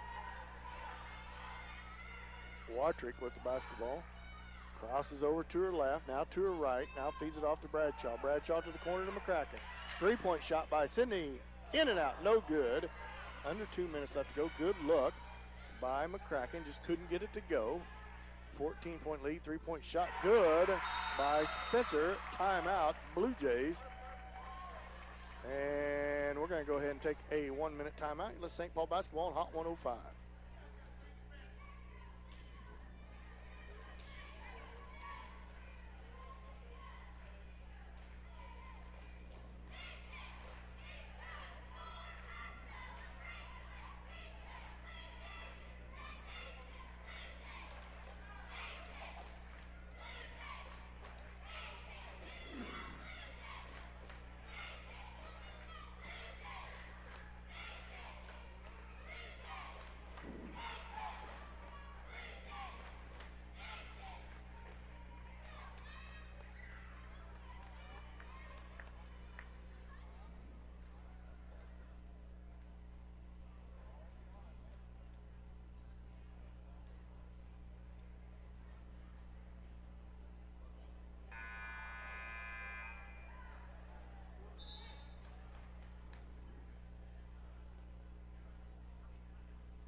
Welcome back. 1:47 left to go in the game. 43-32. Indians up by 11 with a minute 44 left to go. Watrick with the basketball. Watrick with a couple ball fakes. Feeds it over to Carter. Carter can dribble. Feeds it back to Watrick. Watrick, it's going to be a foul on Dixon. That's going to send Watrick to the line to shoot two. Indians are in the double bonus the rest of the way. Not a lot of timeouts called in this game, Mike, but a lot of fouls. Yeah, so the clock has been stopped a lot. Hour and a half, hour 25 into this ball game. Minute 33 left to go in the game. Watrick at the line to shoot two.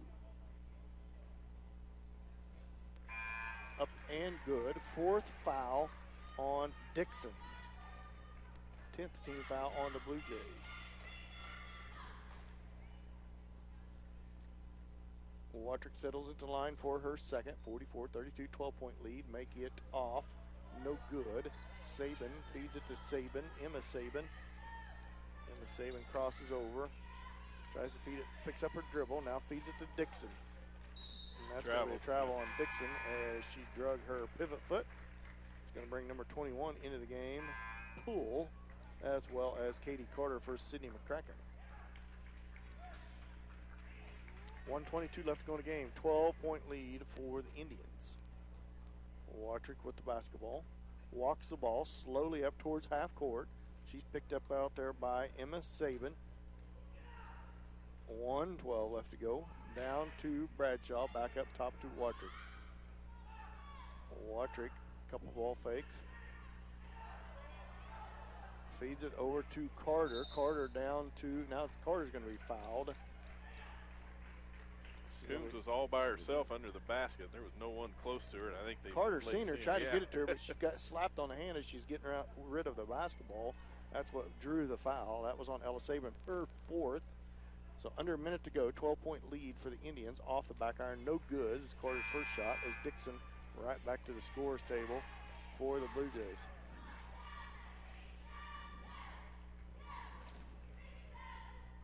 Head coach Ethan Sabin, he's vocal, Mike. You're going to hear the instructions from here if you play for here.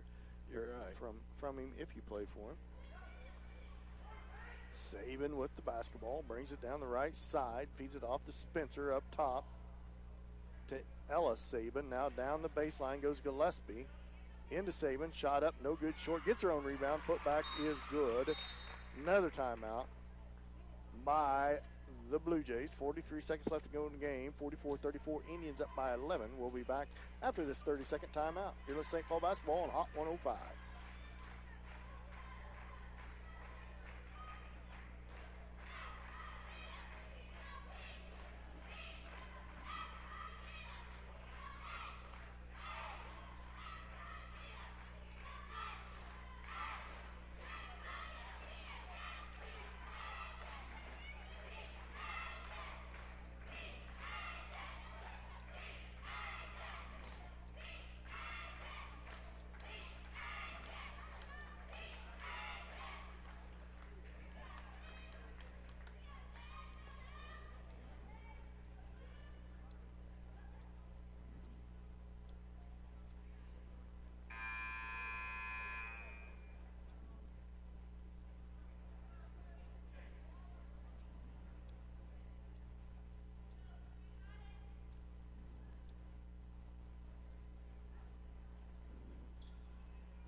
Welcome back to Billy Fager Fieldhouse. 33.6 seconds left to go in the game. 44-34, 11-point lead for the Lady Indians. The Indians just turned the basketball over, so it goes back to the Blue Jays with 33.6 left. Spencer with the basketball. Comes down the floor to the right side. Up top to Saban. Saban with the ball fake. Drives against McCracken. Shot up. No good. Rebound tipped around. Controlled. Knocked out of bounds. It will stay with the Blue Jays. 19.1 left. 11-point lead for the Indians. Spencer set to put the ball in play for the Blue Jays. Backdoor feed to Saban. Now up top to Gillespie. Gillespie to Spencer. Lob inside. Layup. Good. 10 seconds left to go in the game. Watrick holds the ball. Dixon comes up on her, and that's going to be a foul on Dixon. And that's going to be her 5th foul. And that's going to send Watrick to the line to shoot 2. Dixon just fouled out of the game. Double bonus for the Indians. 5.1 seconds left to go in the ball game.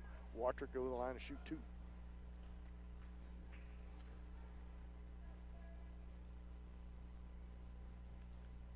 As Pleasanton's, and that's going to send number 33, the scores table, Oppenhauer, to replace Dixon. Watrick at the line to shoot 2. Indians clear the lane. Careful not to foul here and stop the clock anymore. Watrick makes the first. 9-point lead for the Indians. Watrick settles in for the second. It's on its way and good. 10-point lead for the Indians. Saban with the basketball. Feeds it down to Spencer. Spencer blocked. Put back is good. They're going to count it. 46-38 final score. Indians come out with a hard-fought victory here against the Pleasanton Blue Jays at home at Billy Fager Fieldhouse. We'll be back after this. We'll be back with our KW Trucking post-game show after this 2-minute timeout. You're listening to St. Paul Indian Basketball on Hot 105.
Welcome back to Billy Fager Fieldhouse and our KW Trucking post-game show where Lady Indians come out with a 46-38 victory over Three Rivers League rival Pleasanton Blue Jays as the boys teams take the court and warm up. We got 15 minutes on the clock. Mike, what do you got for final game stats? Well, it didn't turn out to be very pretty for the Lady Indians. They were able to come out with a 46-38 win, but, there's a lot of things that didn't go quite as Coach Tuck had hoped. They only ended up shooting 31% overall from the field, which is not going to work. They're going to have to improve on that for sure. They were 14 of 45 overall. From three-point range, they only shot 7 three-pointers in the game, made 2, so they were 2 for 7. Free throw shooting, not bad, 16 out of 29. Got it up a little to 55%. Still could do some work to make that better as well, but overall, Lady Indians, not what we're used to seeing out of them. As they move into, we talked about it in the pregame show, as they move into this league play, they're going to have to be more consistent and warm up, especially at the free throw line and inside underneath the basket, get some stuff to fall. But overall scoring for the ladies, they were led by Katie Coombs, who did make it into double digits. She ended up with 12 points. However, 6 of those 12 came from the free throw line. So Katie had 12. Taylor Watrick also ended up with 12 points. Started out a little sluggish in the first half, came around in the second, was able to get some things to fall, had a lot of opportunities at the free throw line where she as well got the majority of her points. She was 8 of 11 from the free throw line. was Taylor Watrick. Emily Hutcherson had 7 for the Indians. Claire Bradshaw with 8. Sydney McCracken had 3. Elise Doherty with 2. And Emerald Struthers also had 2 points for the Lady Indians.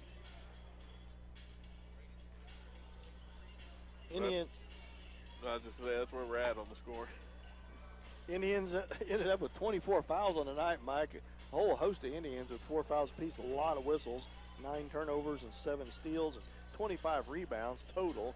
So I don't know if I could call that an ugly game, but it was two man-to-man teams playing some hand-check basketball, and at times there's a lot of whistles, and at times they swallowed the whistles. So yeah, either way, Indians come out with a hard-fought victory there. Warmed up a lot in that second half, Mike. Yeah, not a what you call an ugly game, but it was definitely a survive and advance game. They just glad that it's over with, and they came out of here with a win. And I think they know what they need to do to improve. Obviously, that no secret there. Coach Tuck, I'm sure, is going to let them know about it, but I think most of them know exactly what they did wrong or need to improve on themselves too. You could just see that the frustration level was starting to get pretty high, especially when they got some of those fouls called, which you can't always take anything for granted. Obviously, with the referees, you don't know what they're going to call or what they're not going to call, and you move on. If they call something you didn't like, you just got to move past it because it's the way it is. So, they were frustrated with themselves, and I think that had a little bit of an impact on them because they weren't sure how far they could push sometimes, because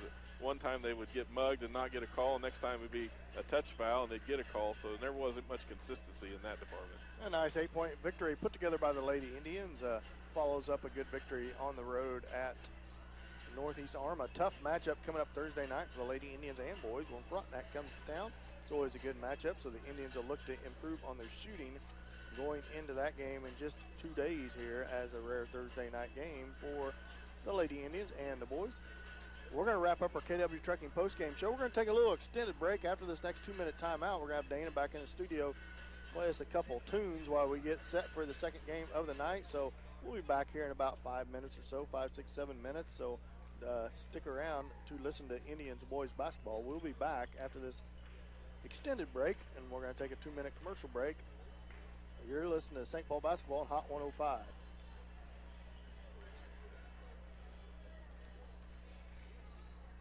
Hey, Dana.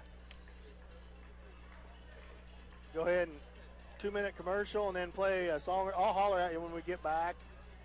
And then you can just put us back on after the song's over. You're gonna have to turn the commercial off. I can't hear you.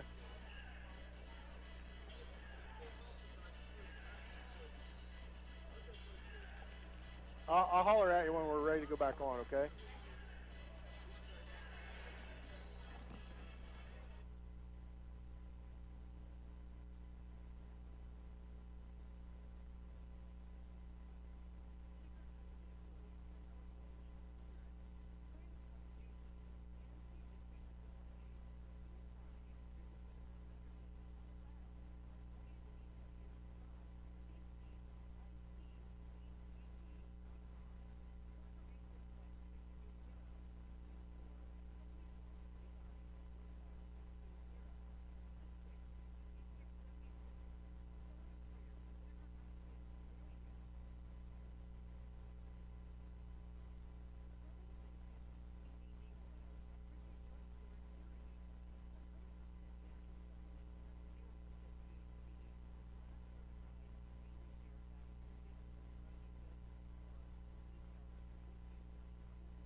We're back, Dana.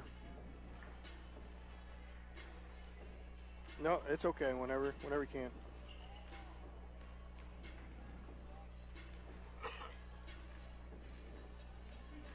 Are we on?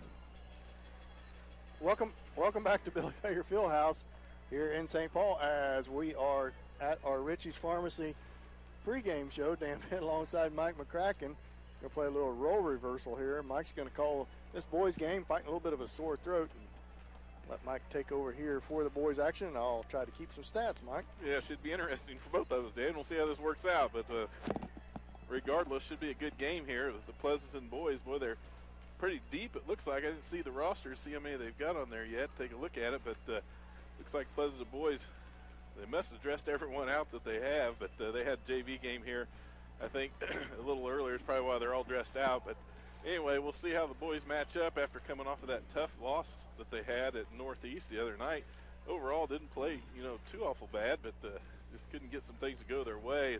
I think they had a little foul trouble. If I remember, I don't have my stat sheet in front of me from the game in Northeast, but came out of there for the loss after that tough outing that they had at the Lancer Classic, and I don't think they had fully got their minds back and put that behind them yet. And that's what they're going to need to do as they move forward here as we get back into the heart of the league play and look forward, not look backwards, and just move forward from here. Adam Albertini really had a good game at Northeast, started heating up. And that was one of the problems they had at the tournament, is that Adam was having trouble getting the ball to fall for him, and started to make that happen. He took over in the second half against Northeast and really put on an offensive show. He just took all the weight of the team on his shoulders and tried everything he could to get him back and put him in a winning situation in that game. Just couldn't get it done. And, we look for Kenny Haney and the Bradshaw twins. They're all going to have to step up underneath and start making some of those underneath balls go in the basket as well. Yeah, that Arma game was a fun game to watch, back and forth game.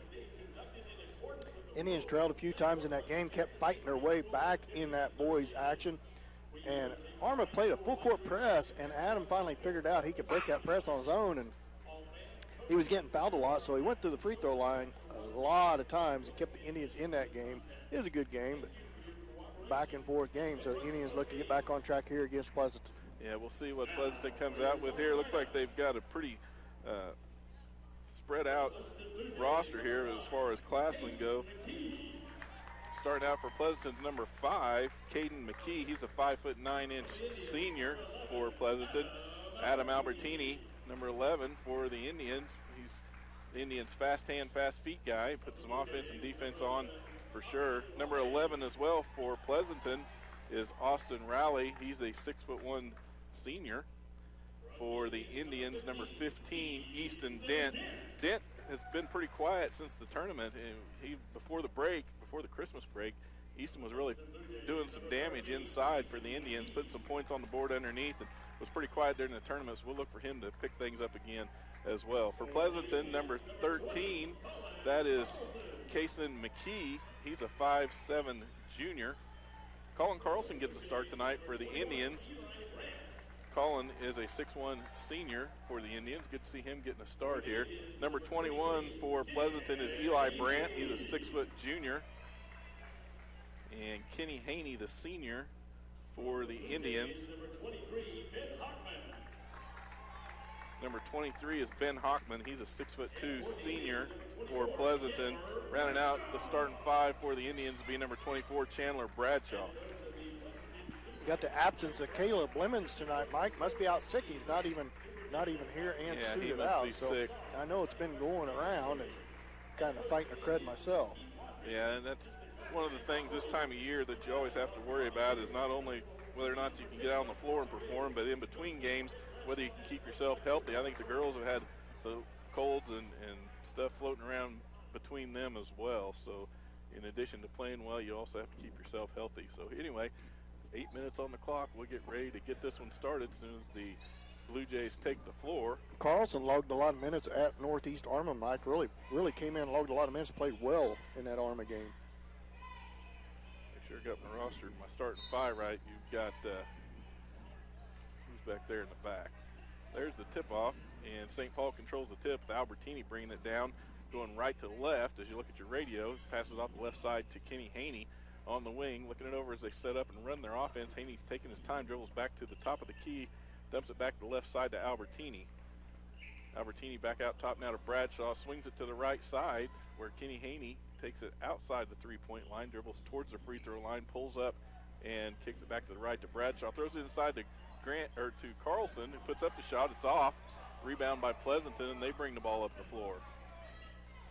It's number 13, McKee with it out front, passes it around to Ben Hockman.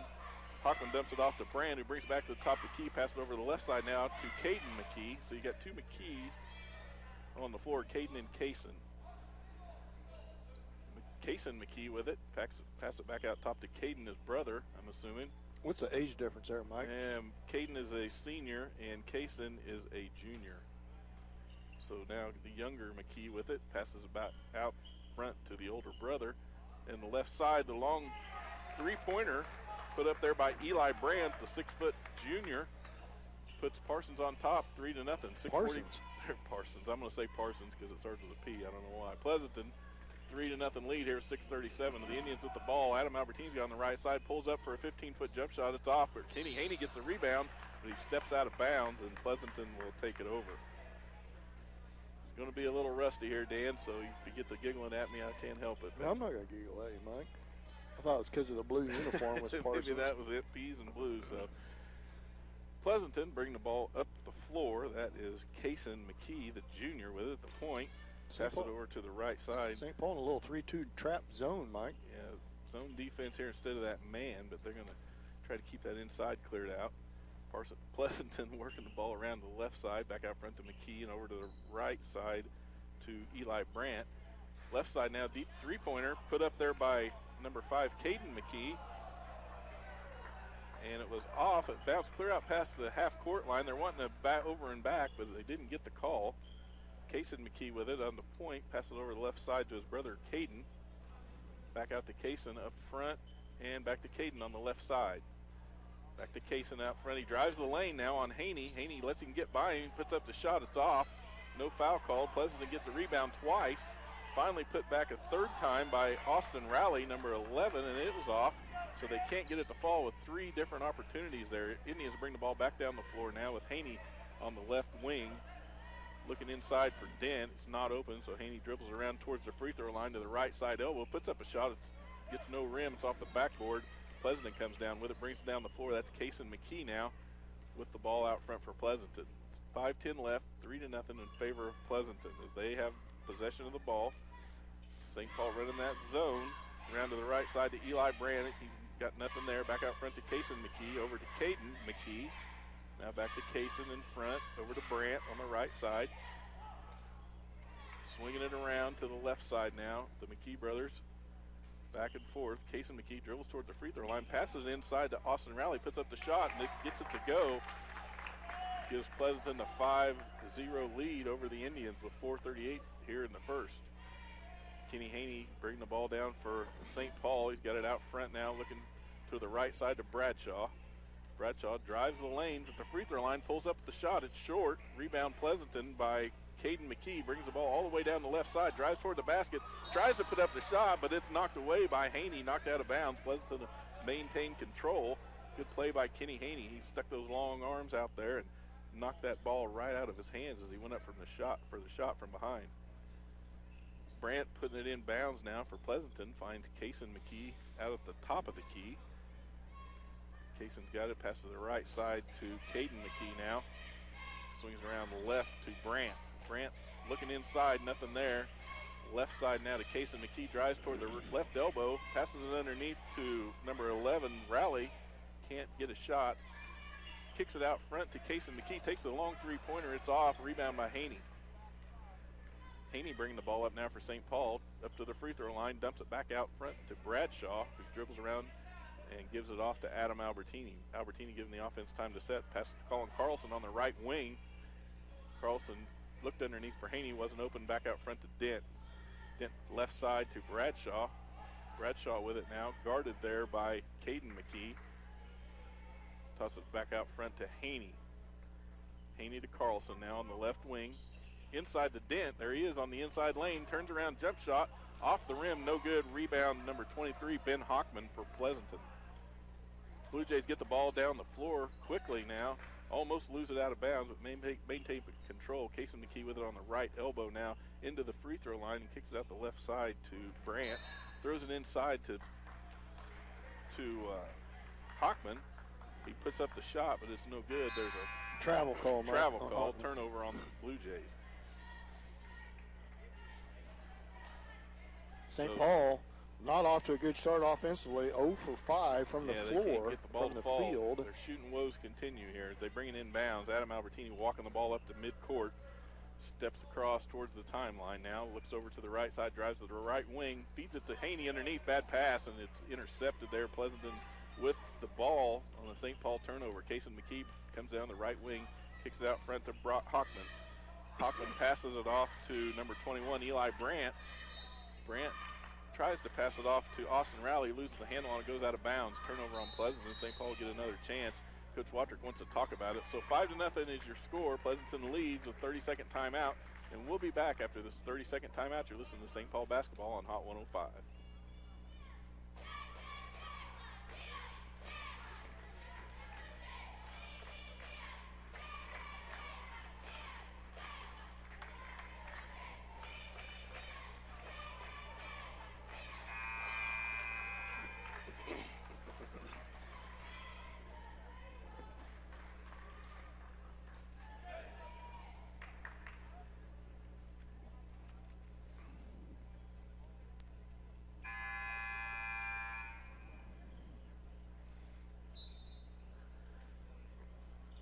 Back at Billy Fager Fieldhouse, 2:38 left in the first quarter. St. Paul trailing the Pleasanton Blue Jays by a score of 5-0.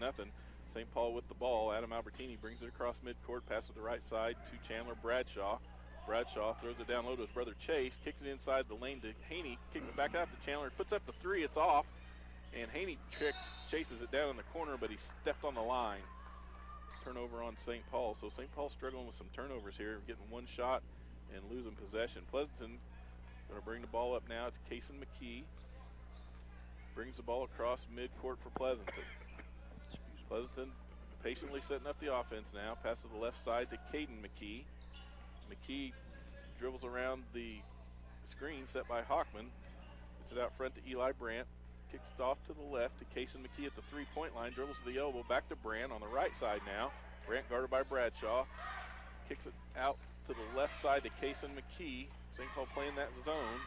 Now they've switched to a man now, it looks like. As Brandt dribbles around the left side, kicks it out to Kason McKee, guarded by Haney. He drives the lane, but nothing there. Throws it to the right to Brandt. Brandt dribbles down the right side of the lane, puts up a shot, no good. Gets his own rebound, and Pleasanton maintains possession. Kason McKee got it now around the right side to Rowley. Back out front now to Caden McKee, puts up the 15-footer just outside the free throw line. It's good. 7-0 is the Pleasanton lead. Indians looking to get some points on the board here. 1:16 left in the first quarter. Indians yet to score. Chandler Bradshaw with it. Check that, Chase Bradshaw with it. Passes it down to Chandler in the corner on the right side. Back out to Chase, up to Kenny Haney. Left side now to Albertini. Albertini drives to the right elbow, now to the free throw line. Trying to find an opening. Can't get it. Tries to pass off to Easton Dent, but he's fouled inside by number 23, Ben Hockman. That'll be Hockman's first. First foul of the whole first quarter, Mike. 58.6 seconds left, and that's our first foul of the game.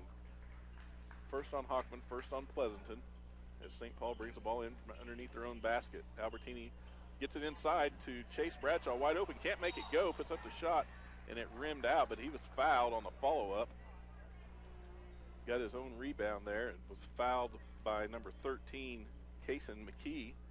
Be the first on McKee. Team foul number 2 for Pleasanton. Chase Bradshaw will go to the free throw line. First shot's up and in there. So St. Paul is on the board. 7-1 is the Pleasanton lead. 55 seconds left here in the first quarter. What's been a fast first quarter. Only 2 fouls called. Bradshaw's second shot's up and in. 7-2 now is the Pleasanton lead. Kason McKee now bringing the ball up for Pleasanton. Crosses the midcourt. Passes off to the left side, number 22 in the game, Cole Cunningham. Back out front to Caden McKee. Over the left side now to Cunningham. He dribbles around front, dumps it off to Caden McKee. Caden to Kason, who's got it at the free throw line. Over to the right side, back to Cunningham. Cunningham looking underneath for Hockman. Hockman's got it on Haney, puts up the shot, rolls around the rim, comes out, and Chandler Bradshaw pulls it down, almost intercepted on the pass down court to Albertini. Albertini throws it to the left side to Haney, puts up the three, it's off, no good, rebound Pleasanton. Cole Cunningham brings it up for the Blue Jays, passes it across the court to the left side to Caden McKee. Slows things down, lets the offense get set. Hockman sets the screen. McKee tries to dribble around. It's off his foot with Dent getting it. Throws the long shot at the end of the quarter. Oh, it's off the backboard, hit the rim, and fell out. So that's the end of the first quarter. St. Paul struggling to get points on the board. They trail Pleasanton by a score of 7-2. We'll be back in 1 minute. You're listening to St. Paul basketball on Hot 105.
Back at Billy Fager Fieldhouse, we go to the second quarter here with Pleasanton leading the Indians to St. Paul by a score of 7-2. St. Paul only putting 2 points on the board in the whole first quarter, and Pleasanton with the ball. Indians 0 for 8 in that first they just period couldn't make a shot from the floor. There's a drive by Cunningham towards the basket. He's defended by Haney. Shot was no good, and Chandler Bradshaw brings the ball down the floor for the Indians. Bradshaw looking inside the lane, now dumps it off to Haney inside. Haney puts up the shot, no good. Rebound Pleasanton. Pleasanton now brings it down the court. St. Paul gets back in their defense. Back to a zone now is St. Paul. Out front to Caden McKee. Over left side now to Cunningham. Cunningham takes a look inside, dumps it off to Hockman. Guarded by Haney, puts up the shot. No good. Easton Dent pulls down the rebound, kicks it to the right side to Haney, who brings it quickly down the floor. Dribbles behind his back there at the right elbow. Kicks it out to Adam Albertini on the left side. Albertini now looking inside, drives the lane, puts up a shot. He's guarded by Cason McKee. Shot's no good. Pleasanton with the rebound. Cason McKee brings it down for them. Got a wide open shot with Cunningham on the right side. The three off the backboard. It's good. So the score is now 10-2 in favor of the Blue Jays. 6:45 left here in the, should be the second period. Scoreboard's not changed. It's the second period, and St. Paul's got the ball now with Chase Bradshaw and Chandler Bradshaw both in the game, as well as Dent, Albertini, and Haney. Albertini with a shot from the free throw line. It's off the front of the rim. Chase Bradshaw going up for the rebound against Cunningham. And Bradshaw is going to get called with his first foul. First team foul for St. Paul. And it'll get turned over here to Pleasanton. Pleasanton 10-2 lead, 6:24 left in the first half. Out front now to Caden McKee, right side to Rowley. Rowley dumps it off to Cason, out to the back to the right side to Cunningham, tries to put up the shot, and Easton Dent gets him with the body. That'll be a foul on Easton, his first. Second team foul, 2 team fouls apiece. 10-2 is your score, 6:12 left. And Cole Cunningham go to the free throw line for Pleasanton. First shot by Cunningham. Looks it over, it's up and through there. 11-2 is your score. As Cunningham step back for his second shot. Cunningham taking his time at the line. Looks it over, puts it up, the second shot. And it's through there. 12-2 in favor of the Blue Jays. St. Paul needs to get something going here on offense. Adam Albertini brings it across midcourt, gets things going for the Indians. Passes it out front to Chandler Bradshaw, drives the lane, kicks it to Dent. Dent out front now to Haney, who sets the screen by Dent, goes around the screen by Dent, finally gets St. Paul points and makes the nice layup, 12-4, favor the Blue Jays. Blue Jays basketball. Cunningham's got it on the left side, out front now to Caden McKee. McKee throws it down low to Raleigh, tried to get it back inside to McKee on the fast break inside. He wasn't able to get a handle on it, but Raleigh got it back. Kicked it out left now. The three-pointer by Caden McKee's off, but Hockman gets the rebound, puts it back for two. 14-4 as St. Paul quickly brings it down the floor. Chase Bradshaw with a long three. It's no good. Pleasanton rebounds. St. Paul not getting any breaks, any offensive boards at all. Casey McKee throws it out the right side to Cunningham. Drives the lane on Chase Bradshaw. Puts up the shot, but it's knocked away by Haney. Adam Albertini comes out with it. Brings it down for St. Paul. Albertini pulls up at the free throw line. Now kicks it back out front to Kenny Haney. Guarded there by Raleigh. Haney looking around. Easton Dent sets the screen. Haney doesn't take it. Throws it the right side to Albertini to Chase Bradshaw. Throws it inside to Dent with the turnaround jump shot. Gets it to go. 14-6. St. Paul with 6 points now on the board with 4:45 left in the second quarter. Pleasanton now with the basketball on their end of the floor. Caden McKee's got it at the free throw line. He pulls back in front of Albertini, puts up the shot, no good. Haney and Hockman fight for it. Goes out of bounds off of Hockman. St. Paul basketball as Carlson and Smith check back in for Hayden Smith. Check back in for St. Paul. Kenny Haney and Chase Bradshaw will take a seat on the bench, get a little break. So you got Easton Dent, Hayden Smith, Adam Albertini, Colin Carlson, and Chandler Bradshaw on the floor for St. Paul. Adam Albertini sets it up out front over the right side to Carlson, kicks it into the right elbow to Bradshaw. Albertini on the break underneath, puts up the shot, no good. Rebound by Hockman. Pleasanton ball, bringing it down the floor is Cason McKee. Passes around the front side to Eli Brandt. Over the left side to Caden McKee now on the left wing, guarded out there by Bradshaw. Puts a move on Bradshaw, dumps it off to Raleigh. Raleigh tosses it to Brand, who dribbles down the left side of the lane, kicks it to Hockman, puts up the shot, no good. Rebound Bradshaw as Albertini brings it down, throws it to Smith, back out to Adam Albertini with the long three. It's no good. Pleasanton rebounds the ball, brings it quickly down the floor, puts a Euro step on Colin Carlson, and he gets it to fall. That was number 5, Caden McKee. Stepped right in front of Carlson, stepped back with the Euro step, got it to fall as he fell backwards. So 16-6 now your score with 3:35 left in the second period. St. Paul basketball, Easton Dent with the turnaround jump shot inside the lane. It's good, 16-10. Timeout Pleasanton. They'll take a full timeout, and we'll take a 1-minute timeout. You're listening to St. Paul basketball on Hot 105.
Welcome back. St. Paul trails the Pleasanton Blue Jays by the score of 16-8.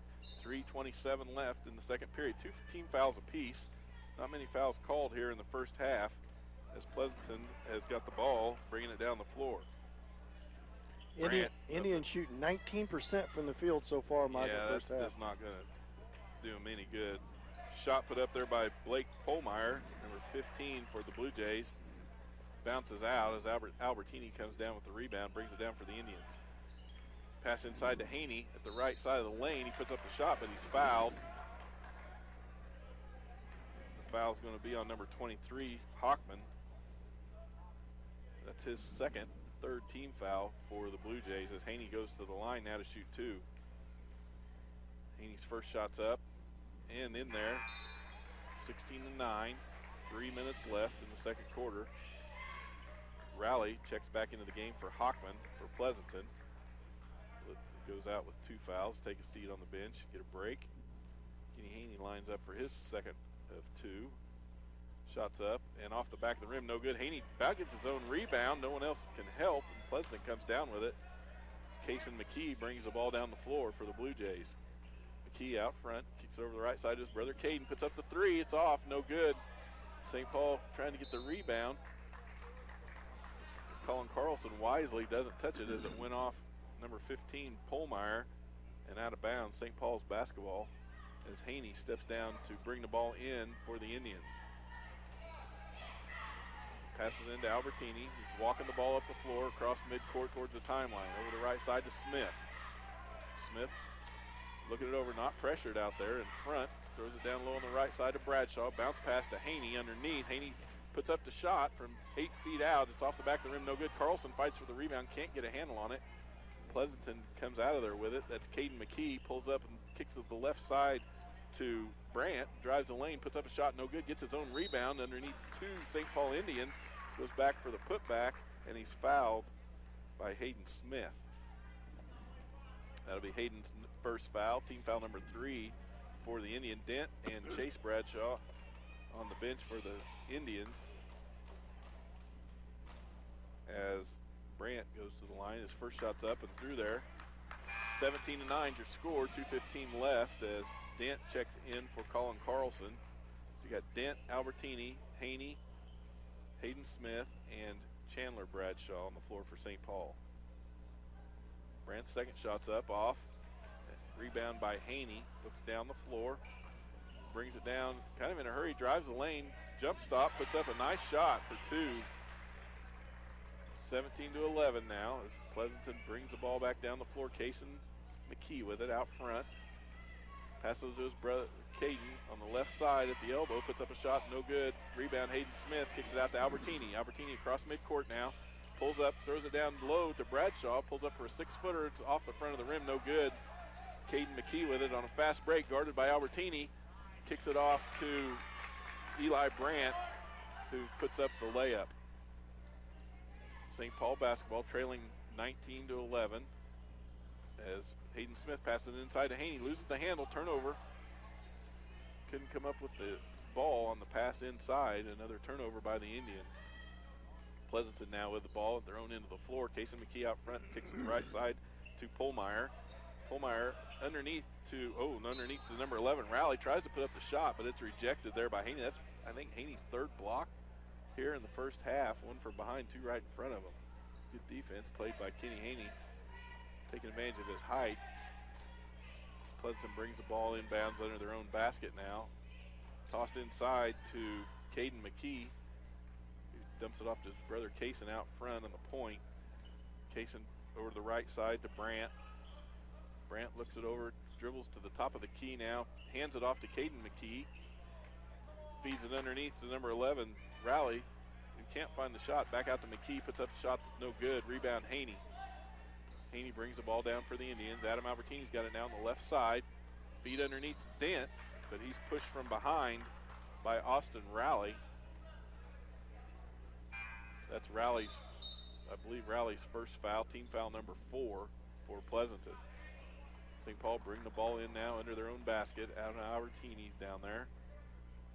As you've got Smith taking a seat on the bench, replaced by the other Bradshaw. You got Chase and Chandler Bradshaw, Albertini, Haney, and Dent on the floor. Albertini with it out front, left side now to Chandler Bradshaw, puts up the 3, no good off the front. Easton Dent fighting for the rebound, can't come up with it. Pleasanton ball as they bring it up the floor now. Kason McKee with it at midcourt, guarded now by Albertini. Albertini with a steal, got the fast break, 1-on-1, puts up the layup, good. 21 seconds left now, 19-13. Pleasanton lead is St. Paul with the full court pressure now. Bradshaw and Albertini pressuring McKee, who's a little bit frustrated there. We got a bloody nose by Caden McKee over here. Thought it was a timeout. It's official's timeout. He's got a bloody nose. So That was Albertini's first points of the game, Mike, on that steal and that layup. Albertini came out and finally put some pressure on Case and McKee there right at midcourt and changed things up a little, paid off for him. Finally get St. Paul getting a little bit of offense going there. 19-13 is our scores. We stay here, and they're going to track down the blood drops, I think, on the floor, see if there's anything needs wiped up. I don't know if he just got a bloody nose or if he took a shot to the nose, but regardless, they stopped play because of that. It will be Pleasanton's basketball when they get this injury timeout fixed. Boy, the Indians' dismal shooting continue. Albertini's 1 for 5 from the floor in two-point land, 0 for 1 in three-point land. Dent is the only bright spot. He is 2 for 3 from two-point land, 0 for 1 from three-point land. Carlson's 0 for 1 from two-point land. Haney is 2 for 6 in two-point land. And Bradshaw is 0 for 2. That's Chandler Bradshaw, 0 for 2 in two-point land and 0 for 3 in three-point land. Yeah, and I don't think there's very many of those. I don't think any of those really are follow-up shots. St. Paul's one and done on the shooting department. Get down there. They're getting some shots. They're able to move the ball around. Got some good feeds, good look inside. Can't get it to fall, and then aren't able to come up with a rebound, giving themselves another chance. So I'll tell you what, we're going to go ahead and take a 30-second timeout there, checking things on the floor. Let's do that. We'll be back after this 30-second timeout. You're listening to St. Paul basketball on Hot 105.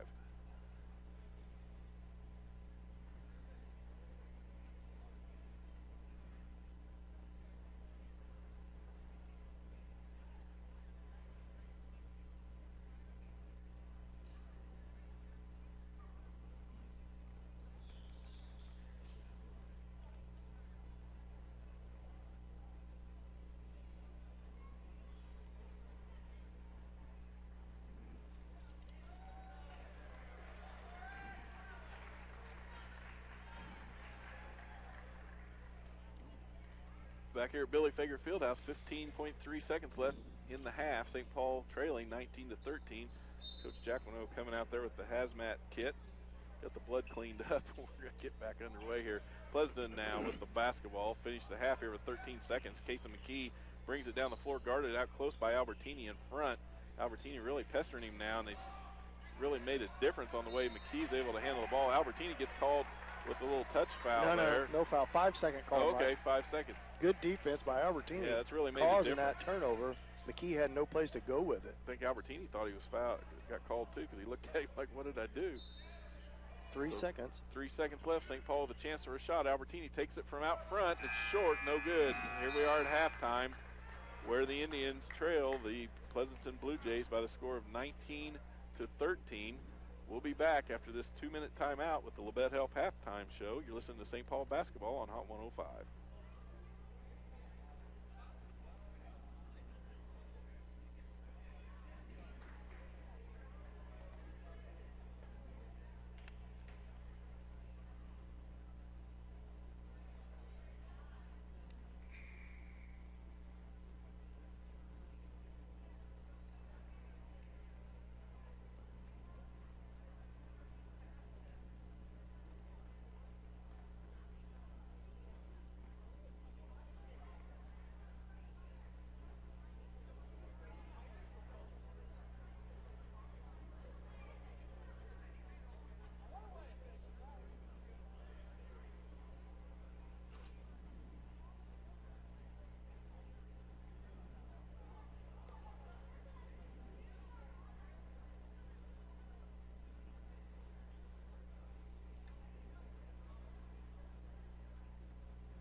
Welcome back, Billy Fager Fieldhouse, Labette Health Halftime Show here. At halftime, the boys' game tonight against the Pleasanton Blue Jays, where St. Paul Indians are trailing the Blue Jays by a score of 19-13, and what was really kind of an ugly first half offensively for the Indians, Dan.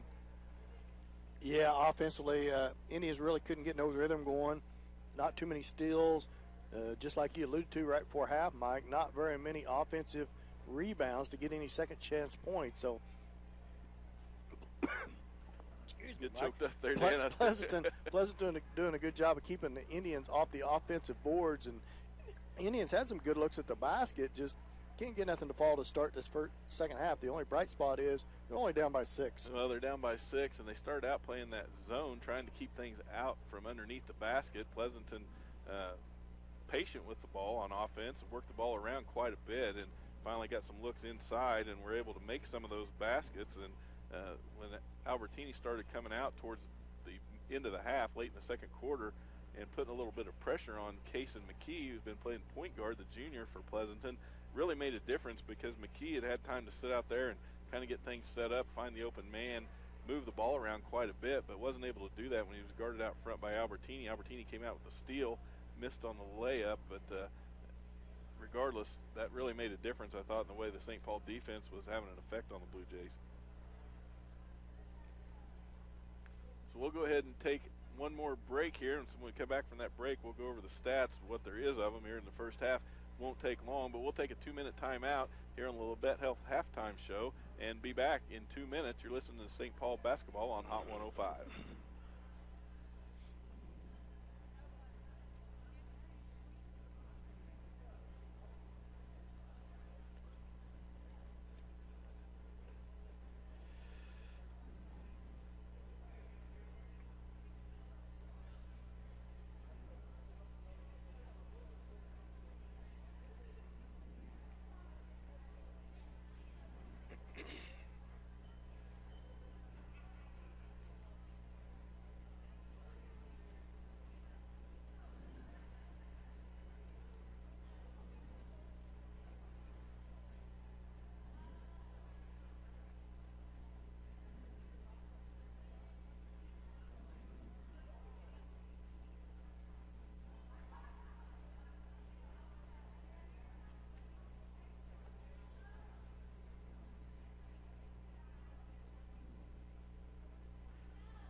Back at Billy Fager Fieldhouse, St. Paul Indians trail the Pleasanton Blue Jays by a score of 19-13 as we're about midway through the halftime period here, and neither team has returned to the floor yet. I'm sure Coach Wattrick got a lot to visit about with his team, Dan, and I think when you talk about the first half stats, everyone will understand why. So what do you got for stats? Each team just shooting 22% from the field, Mike. No offensive. It's not an offensive show, is it? By anyone. St. Paul's led by 2 different scores, Dent with 4, and Haney leads with 5 points. The only bright spot is the Indians are 3 for 4 from the free throw line, just 4 trips to the free throw line. In the first half, Albertini just held to 2 points, and Dent with 4.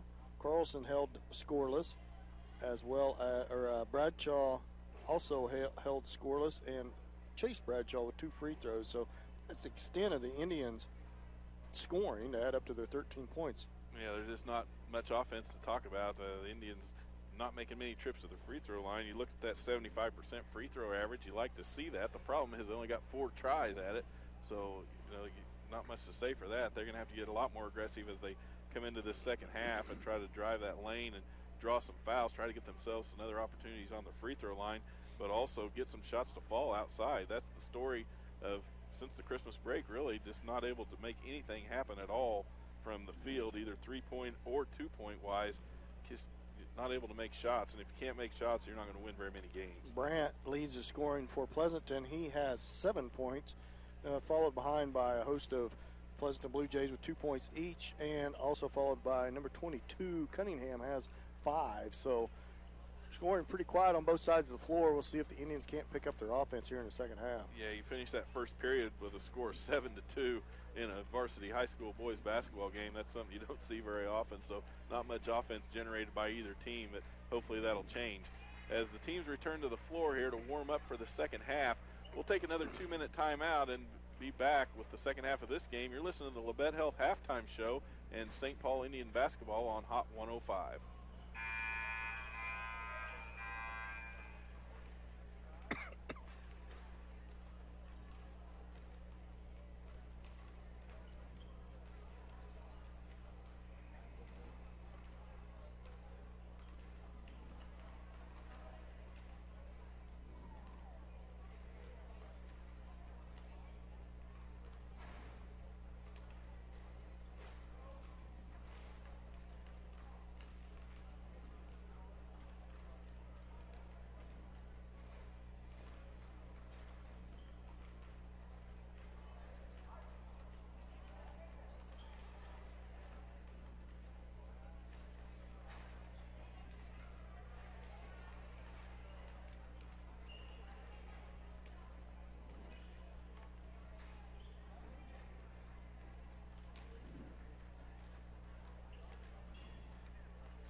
Welcome back to Billy Fager Fieldhouse.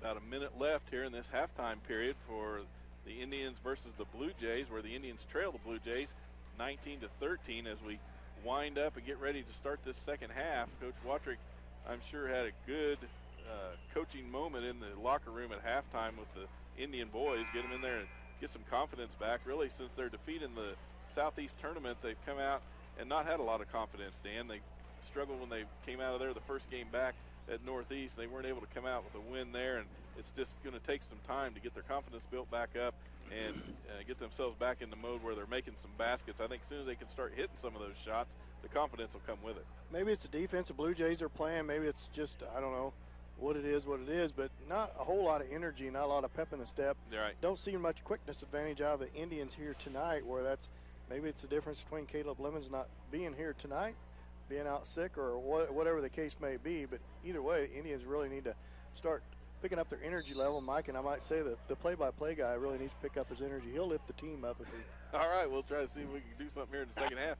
get things wound up a little bit. So the good news, St. Paul going to have the basketball, so right off the bat, they're going to have an opportunity to do something here. 8 minutes on the clock.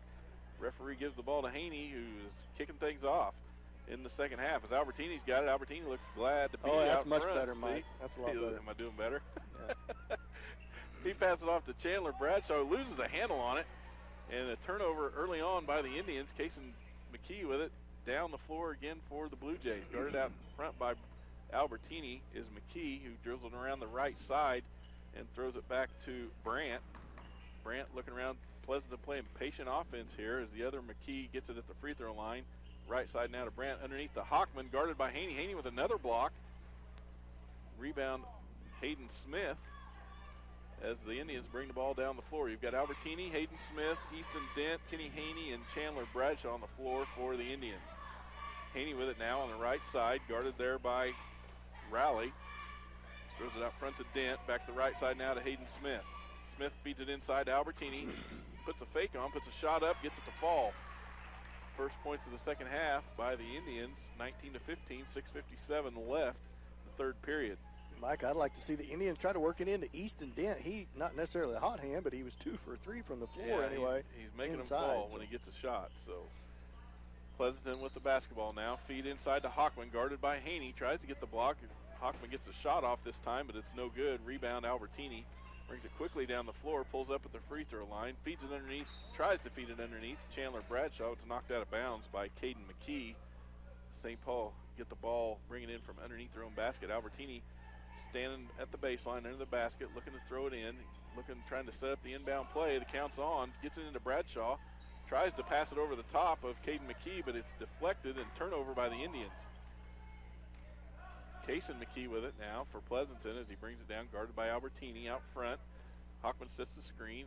McKee passes off to the right side to Brandt. Brandt pulls up the free throw line, kicks it back out the right side to McKee. Long shot for three is no good. Rebound by, I think that's Rowley with the rebound. He put up the backup shot, and it was no good, but the ball went out of bounds. Pleasanton maintained possession. Partially blocked there by Bradshaw from behind as it went out of bounds. So Pleasanton looking to throw it in, gets an inbounds to McKee out front.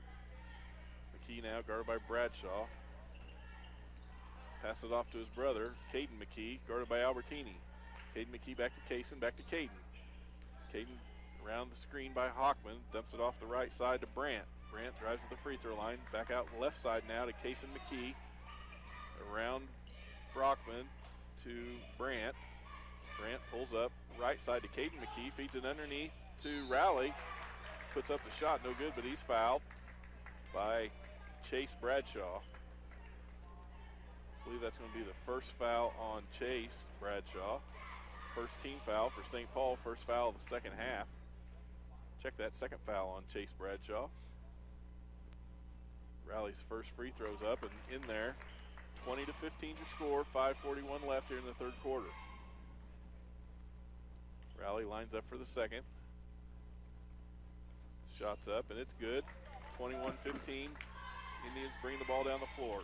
Adam Albertini crosses midcourt with it on the left side. Comes up to the timeline, passes to the left side now to Haney. Outside the three-point line, guarded out there by Rowley. Comes around the top of the key, looks inside the lane, does a spin move, kicks it out front to Albertini. Patient offense here by the Indians. Albertini drives the left side of the lane, nothing there. Tries to throw it out to Hayden Smith, bad pass. It's intercepted by Pleasanton. That is Brandt who brings it down. Brandt loses the handle and it goes out of bounds. He holds his hands up. He didn't know what happened, but it went out of bounds off of Hayden Smith, I think. That was off Haney. Haney blocked it out of bounds. He spiked it out of bounds more or less. Pleasanton inbounds the ball to McKee. He's got it out front the left side.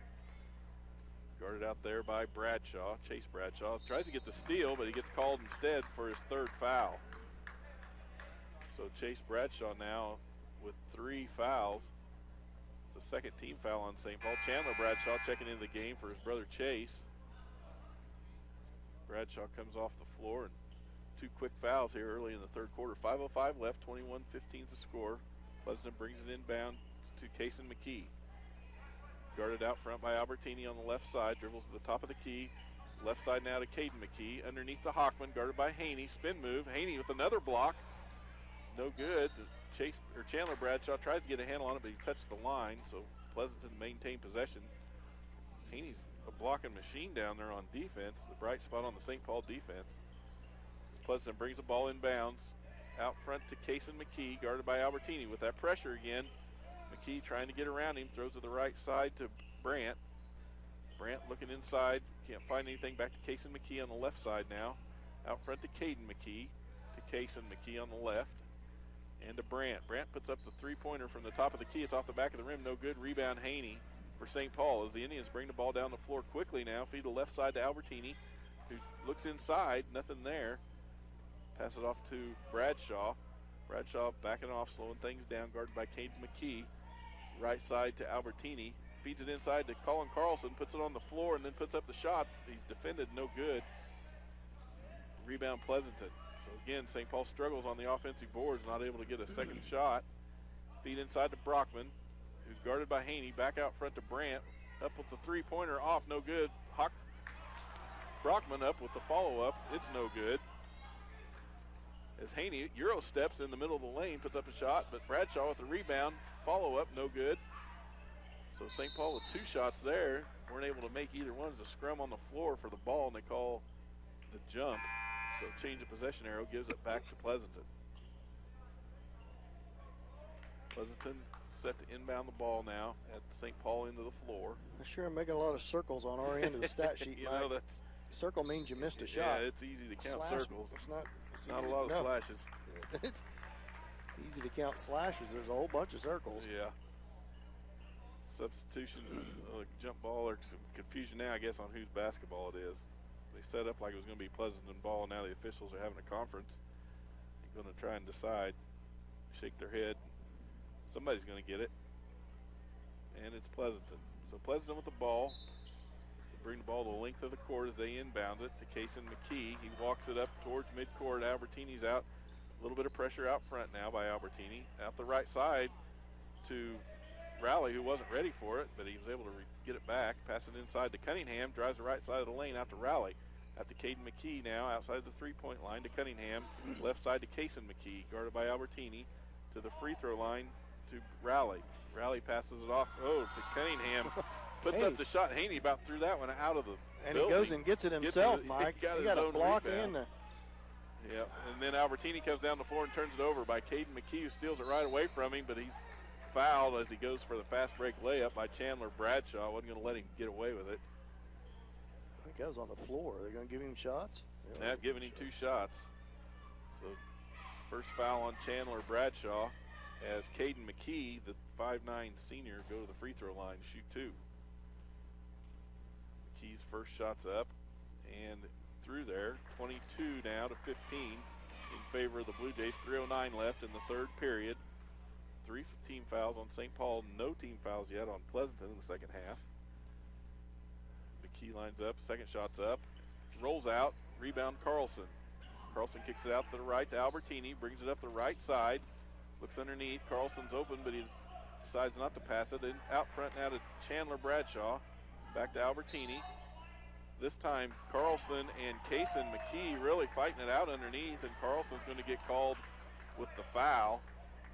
They were pushing and shoving around underneath there, and the referee had his eye on him the whole time. Called the foul on Carlin Carlson. That's his first team foul number 4 for the Indians. So Pleasanton bring the ball up the floor. Kason McKee crosses midcourt with it. Past the right side to Caden McKee. Out front now to Cunningham. Cunningham thinks about the 3, decides not to shoot it. Pitches off the right side to Caden McKee to Kason McKee now. Over the right side to Rowley. Back to Cunningham. Guarded there by Dent. Cunningham drives the lane. He's shut off by Bradshaw. Kicks it out to Caden McKee on the left side for the 3, and he sinks it. 25-15 in favor of the Blue Jays. St. Paul going to have to get something going here on offense. Pleasanton out to a 10-point lead now here with 2:19 left in the third quarter. Another turnover as Albertini tries to pass to Bradshaw. Caden McKee with the quick hands comes down on the fast break, tries to feed it to his brother, couldn't get a handle on it, and luckily they turned the ball over. St. Paul having trouble on offense, making some passes as Albertini brings it up now quickly, passes the right side to Haney. Haney looking down low to Bradshaw on the right side outside the three-point line, looking for Dent inside. Dent can't get open. Ends up back out front now with Albertini. Over left side to Carlson. Tries to feed it off to Bradshaw, cutting across the lane. It's knocked away there by Cunningham. Goes out of bounds. St. Paul maintain possession. With St. Paul having trouble passing against that Pleasanton defense. Man defense that they're running. As Albertini looks to throw the ball in. Gets it into Chandler Bradshaw out front. And they'll try again. Bradshaw looks at the left side. Tries to pass it out. Almost lost it again. Albertini pulls up for the 10-footer. It's no good. Rebound Hockman for Pleasanton. So Pleasanton with another rebound after one shot by St. Paul. They bring the ball up the floor now. That's Cunningham with it. Pass it to Caden McKee at the free throw line, guarded by Bradshaw. Pulls up short, kicks it back out to Cunningham. Cunningham taking a look. He's guarded by Dent.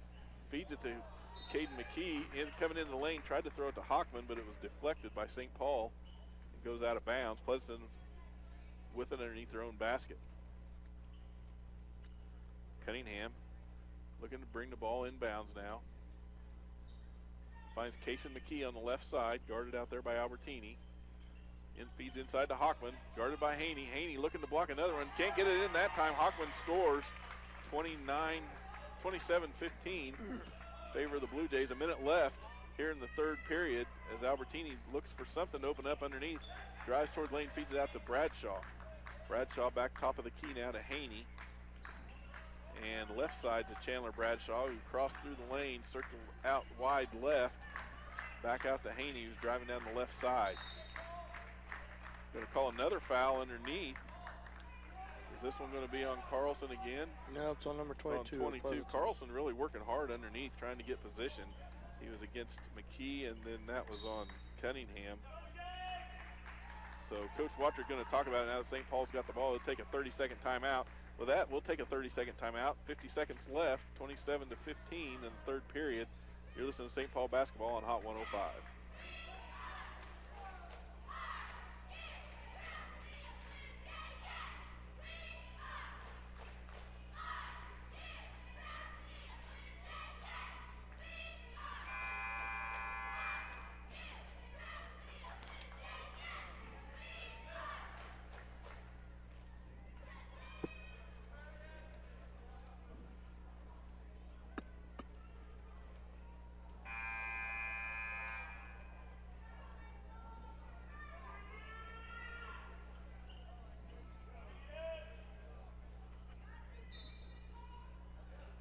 Back at it here with 50 seconds left in the third quarter.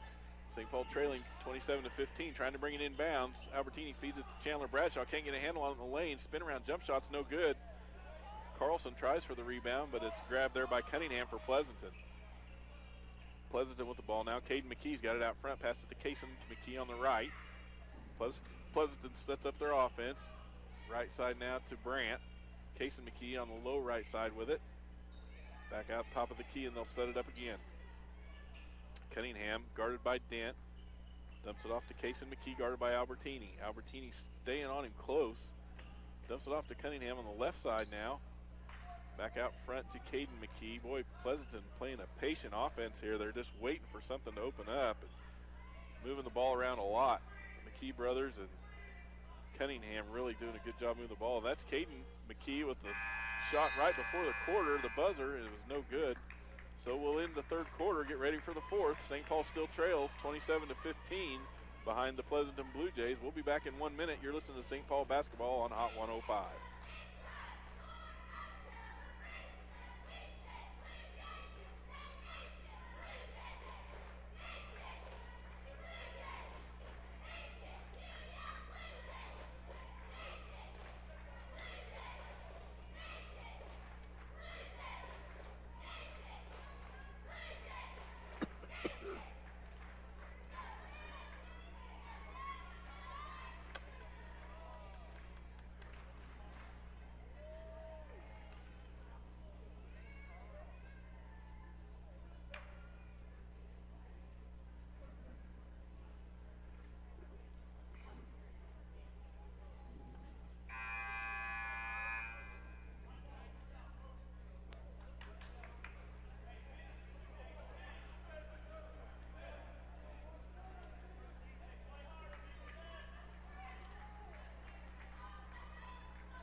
Back here at Billy Fager Fieldhouse, as we start the fourth quarter, St. Paul trails by 12 with the ball as Haney drives the lane, puts up the shot. It's off, no good. They fight for the rebound.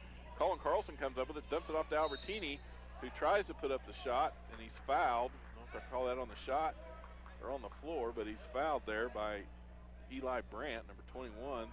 This is the second team foul. It's on the floor, so St. Paul bring it inbounds. Albertini looking to throw it inbounds, passes it to Haney out front. Haney with it now, feeds it underneath to Carlson, kicks it out to Albertini for the three, banks it in. The bank's open, Dan. If they're going to make some money, this is the time to do it. Trailing 27-18 now, 7:30 left. Albertini sinks the three to cut that lead for St. Paul. Pleasanton with the basketball now. Caden McKee with it out front, over to the right side to Rowley. Rowley looks it around, tries to drive underneath, doesn't know exactly what to do with it, looks like. Gets it out to Kaysen McKee. And Pleasanton going to call a timeout, set up something on offense. Coach Brown thought that he had something set up. They didn't. It's going to be a 30-second timeout. Let's stay here and talk about it, Dan. The Indians trying to get something going here at the fourth quarter. Got about 7 minutes left to try and cut into this lead, and Albertini heating up from outside. Yeah, they need to make sure Pleasanton only has one shot up. They have to tighten up their defense, try to generate some steals and easy shots. The Indians over from three-point line, or actually now they're one. Albertini just banked in a three, but just not getting very many good looks at, or getting some good looks at the basket. Can't get nothing to fall, and can't keep Pleasanton off the boards here defensively. Need to come up with some steals on their defense. Yeah, just not much offense by the Indians. Only 18 points, and we're in the middle, almost middle of the fourth quarter here. So Pleasanton bring the ball in bounds, almost stolen there by Albertini, as he's out on Kason McKee in his pocket again, off to the right side. Now, that is Brandt, who feeds. This is coming behind a 60-point scoring affair. Yeah. At Arma, so it's not like the Indians really can't score. They're just cold.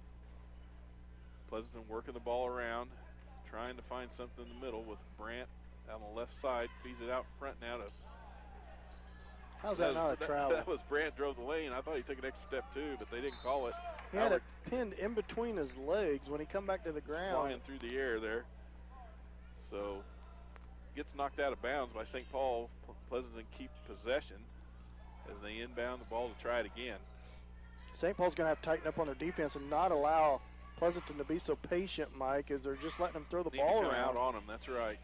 There's 6 minutes left in the game, and Pleasanton's just perfectly happy with making 10, 15 passes. So Caden McKee with it now on the left side, guarded by Chandler Bradshaw. That was a moving screen by Hockman, who didn't call it.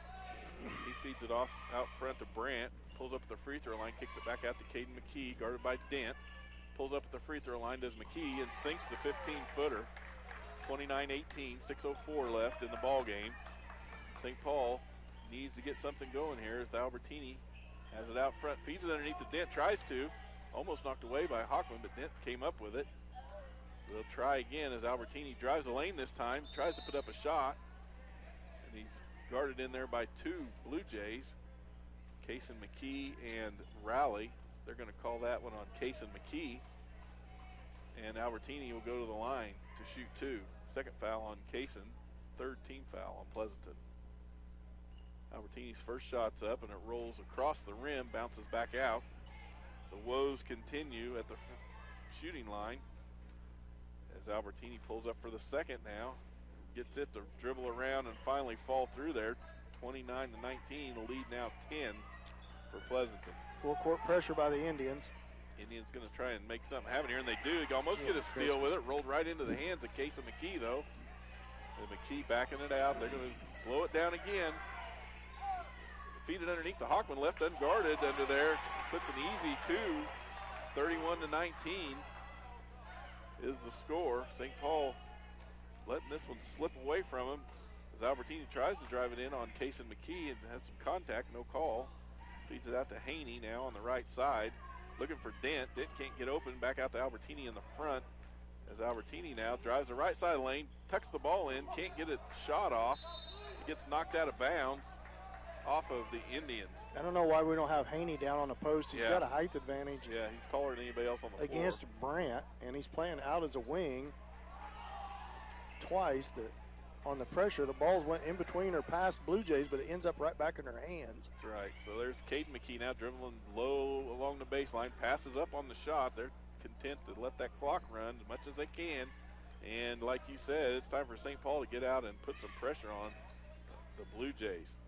Pass to the right side to Brandt. Over to the free throw line, dumps it off to Kason McKee. Guarded by Albertini. Albertini trying to get some pressure on him. Pass inside to Hockman, puts up the short shot. Gets it to fall. 33 now to 19 in favor of the Blue Jays. 4:30 left in the game. St. Paul can't get anything to happen on their end, and Pleasanton having a lot of luck shooting on their own end of the floor as Albertini drives the lane, tries to put up another shot. Didn't get a call, but Bradshaw with the follow-up does get the foul called. Number 5, McKee, Caden McKee. That's his second foul, I believe, as Chandler Bradshaw will go to the line. First foul on Caden McKee. Chandler Bradshaw will go to the line to shoot two. He made it, Mike. It's an and one. Okay, let's do that. Can't make it, though. 33-21 is your score as Bradshaw missed the and one. Pleasanton bringing the ball back down now. Caden McKee with it. Loses the handle on it. Albertini comes up with it one-on-one against Brant. Albertini able to put it up for two. 33-23. Pleasanton basketball. Full court pressure now by the Indians. And they break that press pretty easy, but Casey McKee going to bring it back out front, set it up on offense again. As he's guarded out there by Albertini. Albertini reaches in to foul him. Got to do that. Fifth team foul for St. Paul, first on Albertini. Chandler Bradshaw takes a seat. Hayden Smith checks into the game for the Indians. Pleasanton bringing the ball in from the far side. Pass into Cason McKee, guarded in the backcourt by Albertini. And he's fouled again by Albertini. So we'll do it all over again. That's second foul now on Adams. Sixth team foul on the Indians. We'll try it again. So it looks just like the same play. Bringing it in now to Caden McKee in backcourt, guarded by Hayden Smith. As McKee brings it now across towards the timeline. Post set up there in the middle. Dump off pass to Rowley. Puts up the shot, misses. Rebound by Hockman, puts it back. The putback's good. 35-23. Favor of the Blue Jays. 3:31 left now in the game. Haney's got on the left side, around front to Albertini. Adam Albertini looking over the defense, drives the right side of the lane, kicks it out to Hayden Smith. Cross-court pass to Haney, thinks about the three, pulls it back. It's guarded out front by Brant. Haney pulls up the free throw line, off the back of the rim, no good. Dip fighting for the rebound.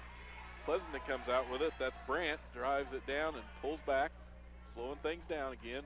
Feeds it cross-court to Cason Smith, or Cason McKee. Oh, turnover by Pleasanton as he tried to pass it under to Hockman, and Dent was in there, fed it off to Albertini. Albertini coming down the floor with it, and he gets fouled. Foul is on Brant. St. Paul basketball underneath their own baskets. Brant's second foul, 15 foul on the Blue Jays. 35-23 is the score, 2:56 left in the ball game. Albertini now going to inbound the ball. You got Albertini, Bradshaw, Dent, Hayden Smith, and Haney on the floor. Looking to hand it into Chase Bradshaw, puts up the easy two for St. Paul. Bring him back within 10, 35-25. Pleasanton ball, full court pressure by the Indians. Pleasanton weaves right through the full court pressure now. Has possession of the ball, their own end of the floor. And Brant's got it. It's fouled there by Kenny Haney. So that'll put them into the 1-and-1. 17th foul on St. Paul. First on Haney. As Brant will go to the line for the 1-and-1. Coach Watcher going to call a 30-second timeout, so we'll take it. 35-25 is the score. 2:40 left in the ball game. You're listening to St. Paul Indian basketball on Hot 105.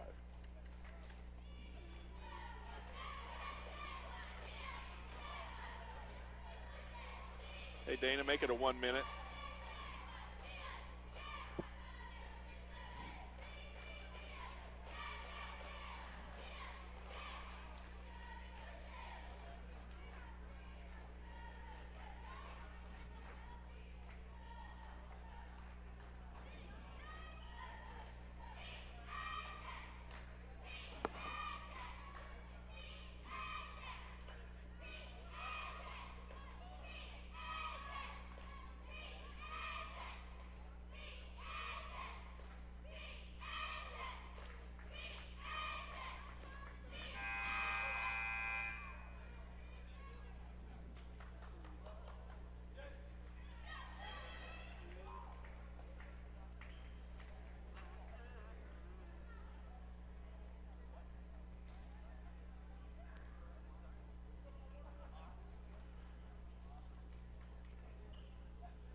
Back at Billy Figure Fieldhouse, where the Blue Jays, Brant with a 1-and-1 misses the first end of it.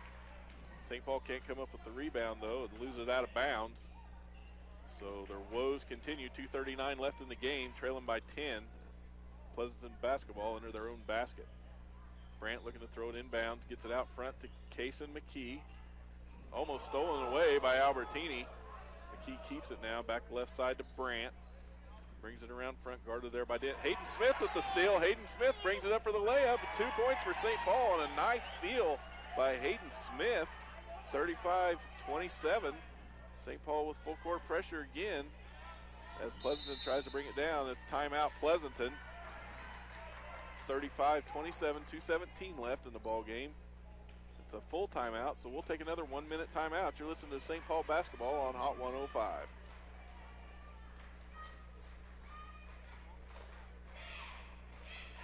One minute.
Back at Billy Fager Fieldhouse, 2:12 left in this one as Pleasanton brings the ball in and completely unguarded was Austin Rowley down his own end of the floor. They pass all the way length of the court for the easy layup.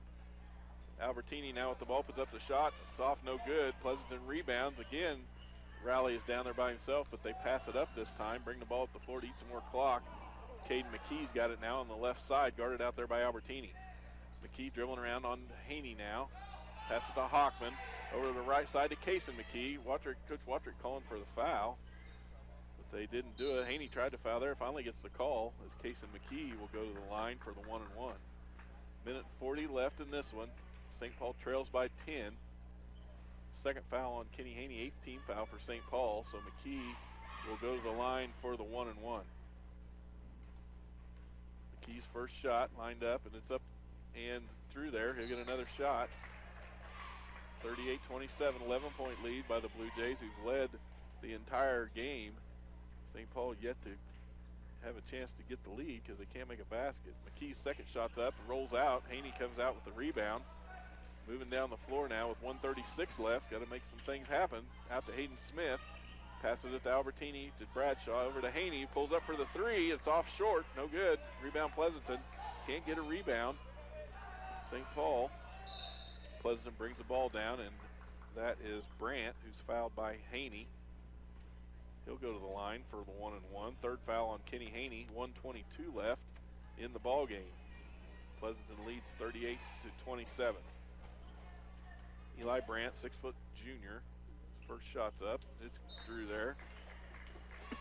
Extends the lead to 12 now with 1:22 left. Brandt lines up for the second shot. It's through there. Leads 13 now, 40-27 in favor of the Blue Jays. St. Paul bringing the ball down the floor. Hayden Smith with it. Kicks it out to Haney. Haney over to Albertini, who pulls up, takes the guarded three. It's blocked by McKee. And Caden McKee comes down with the rebound. Dent tries to seal it away, can't get it done. Albertini now out to guard Kason McKee. Cross-court pass to Brandt. Down the right side to Caden McKee. Thinks about the three, drives on Dent, cross the baseline. And back out front now. Pleasanton going to eat up the clock as much as they can. 50 seconds left in the ball game.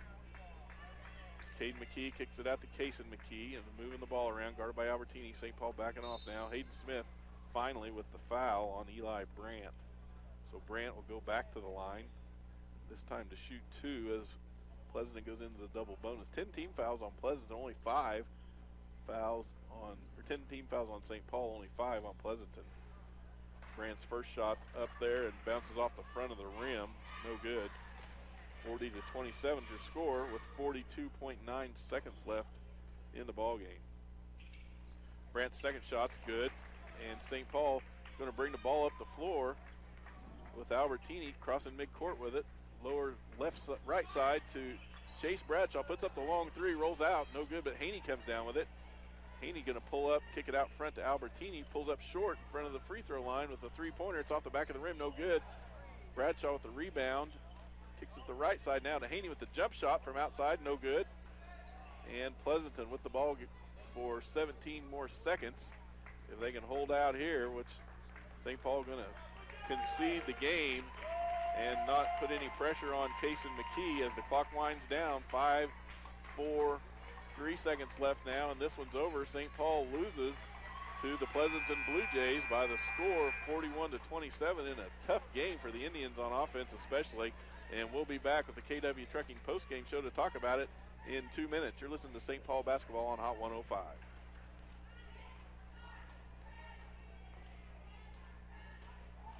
Thank everyone for joining us on the live stream. We'll be back on Thursday with Frontenac and should come on about quarter till 5:45 or so and see what happens on Thursday. So thanks for joining us on the live stream.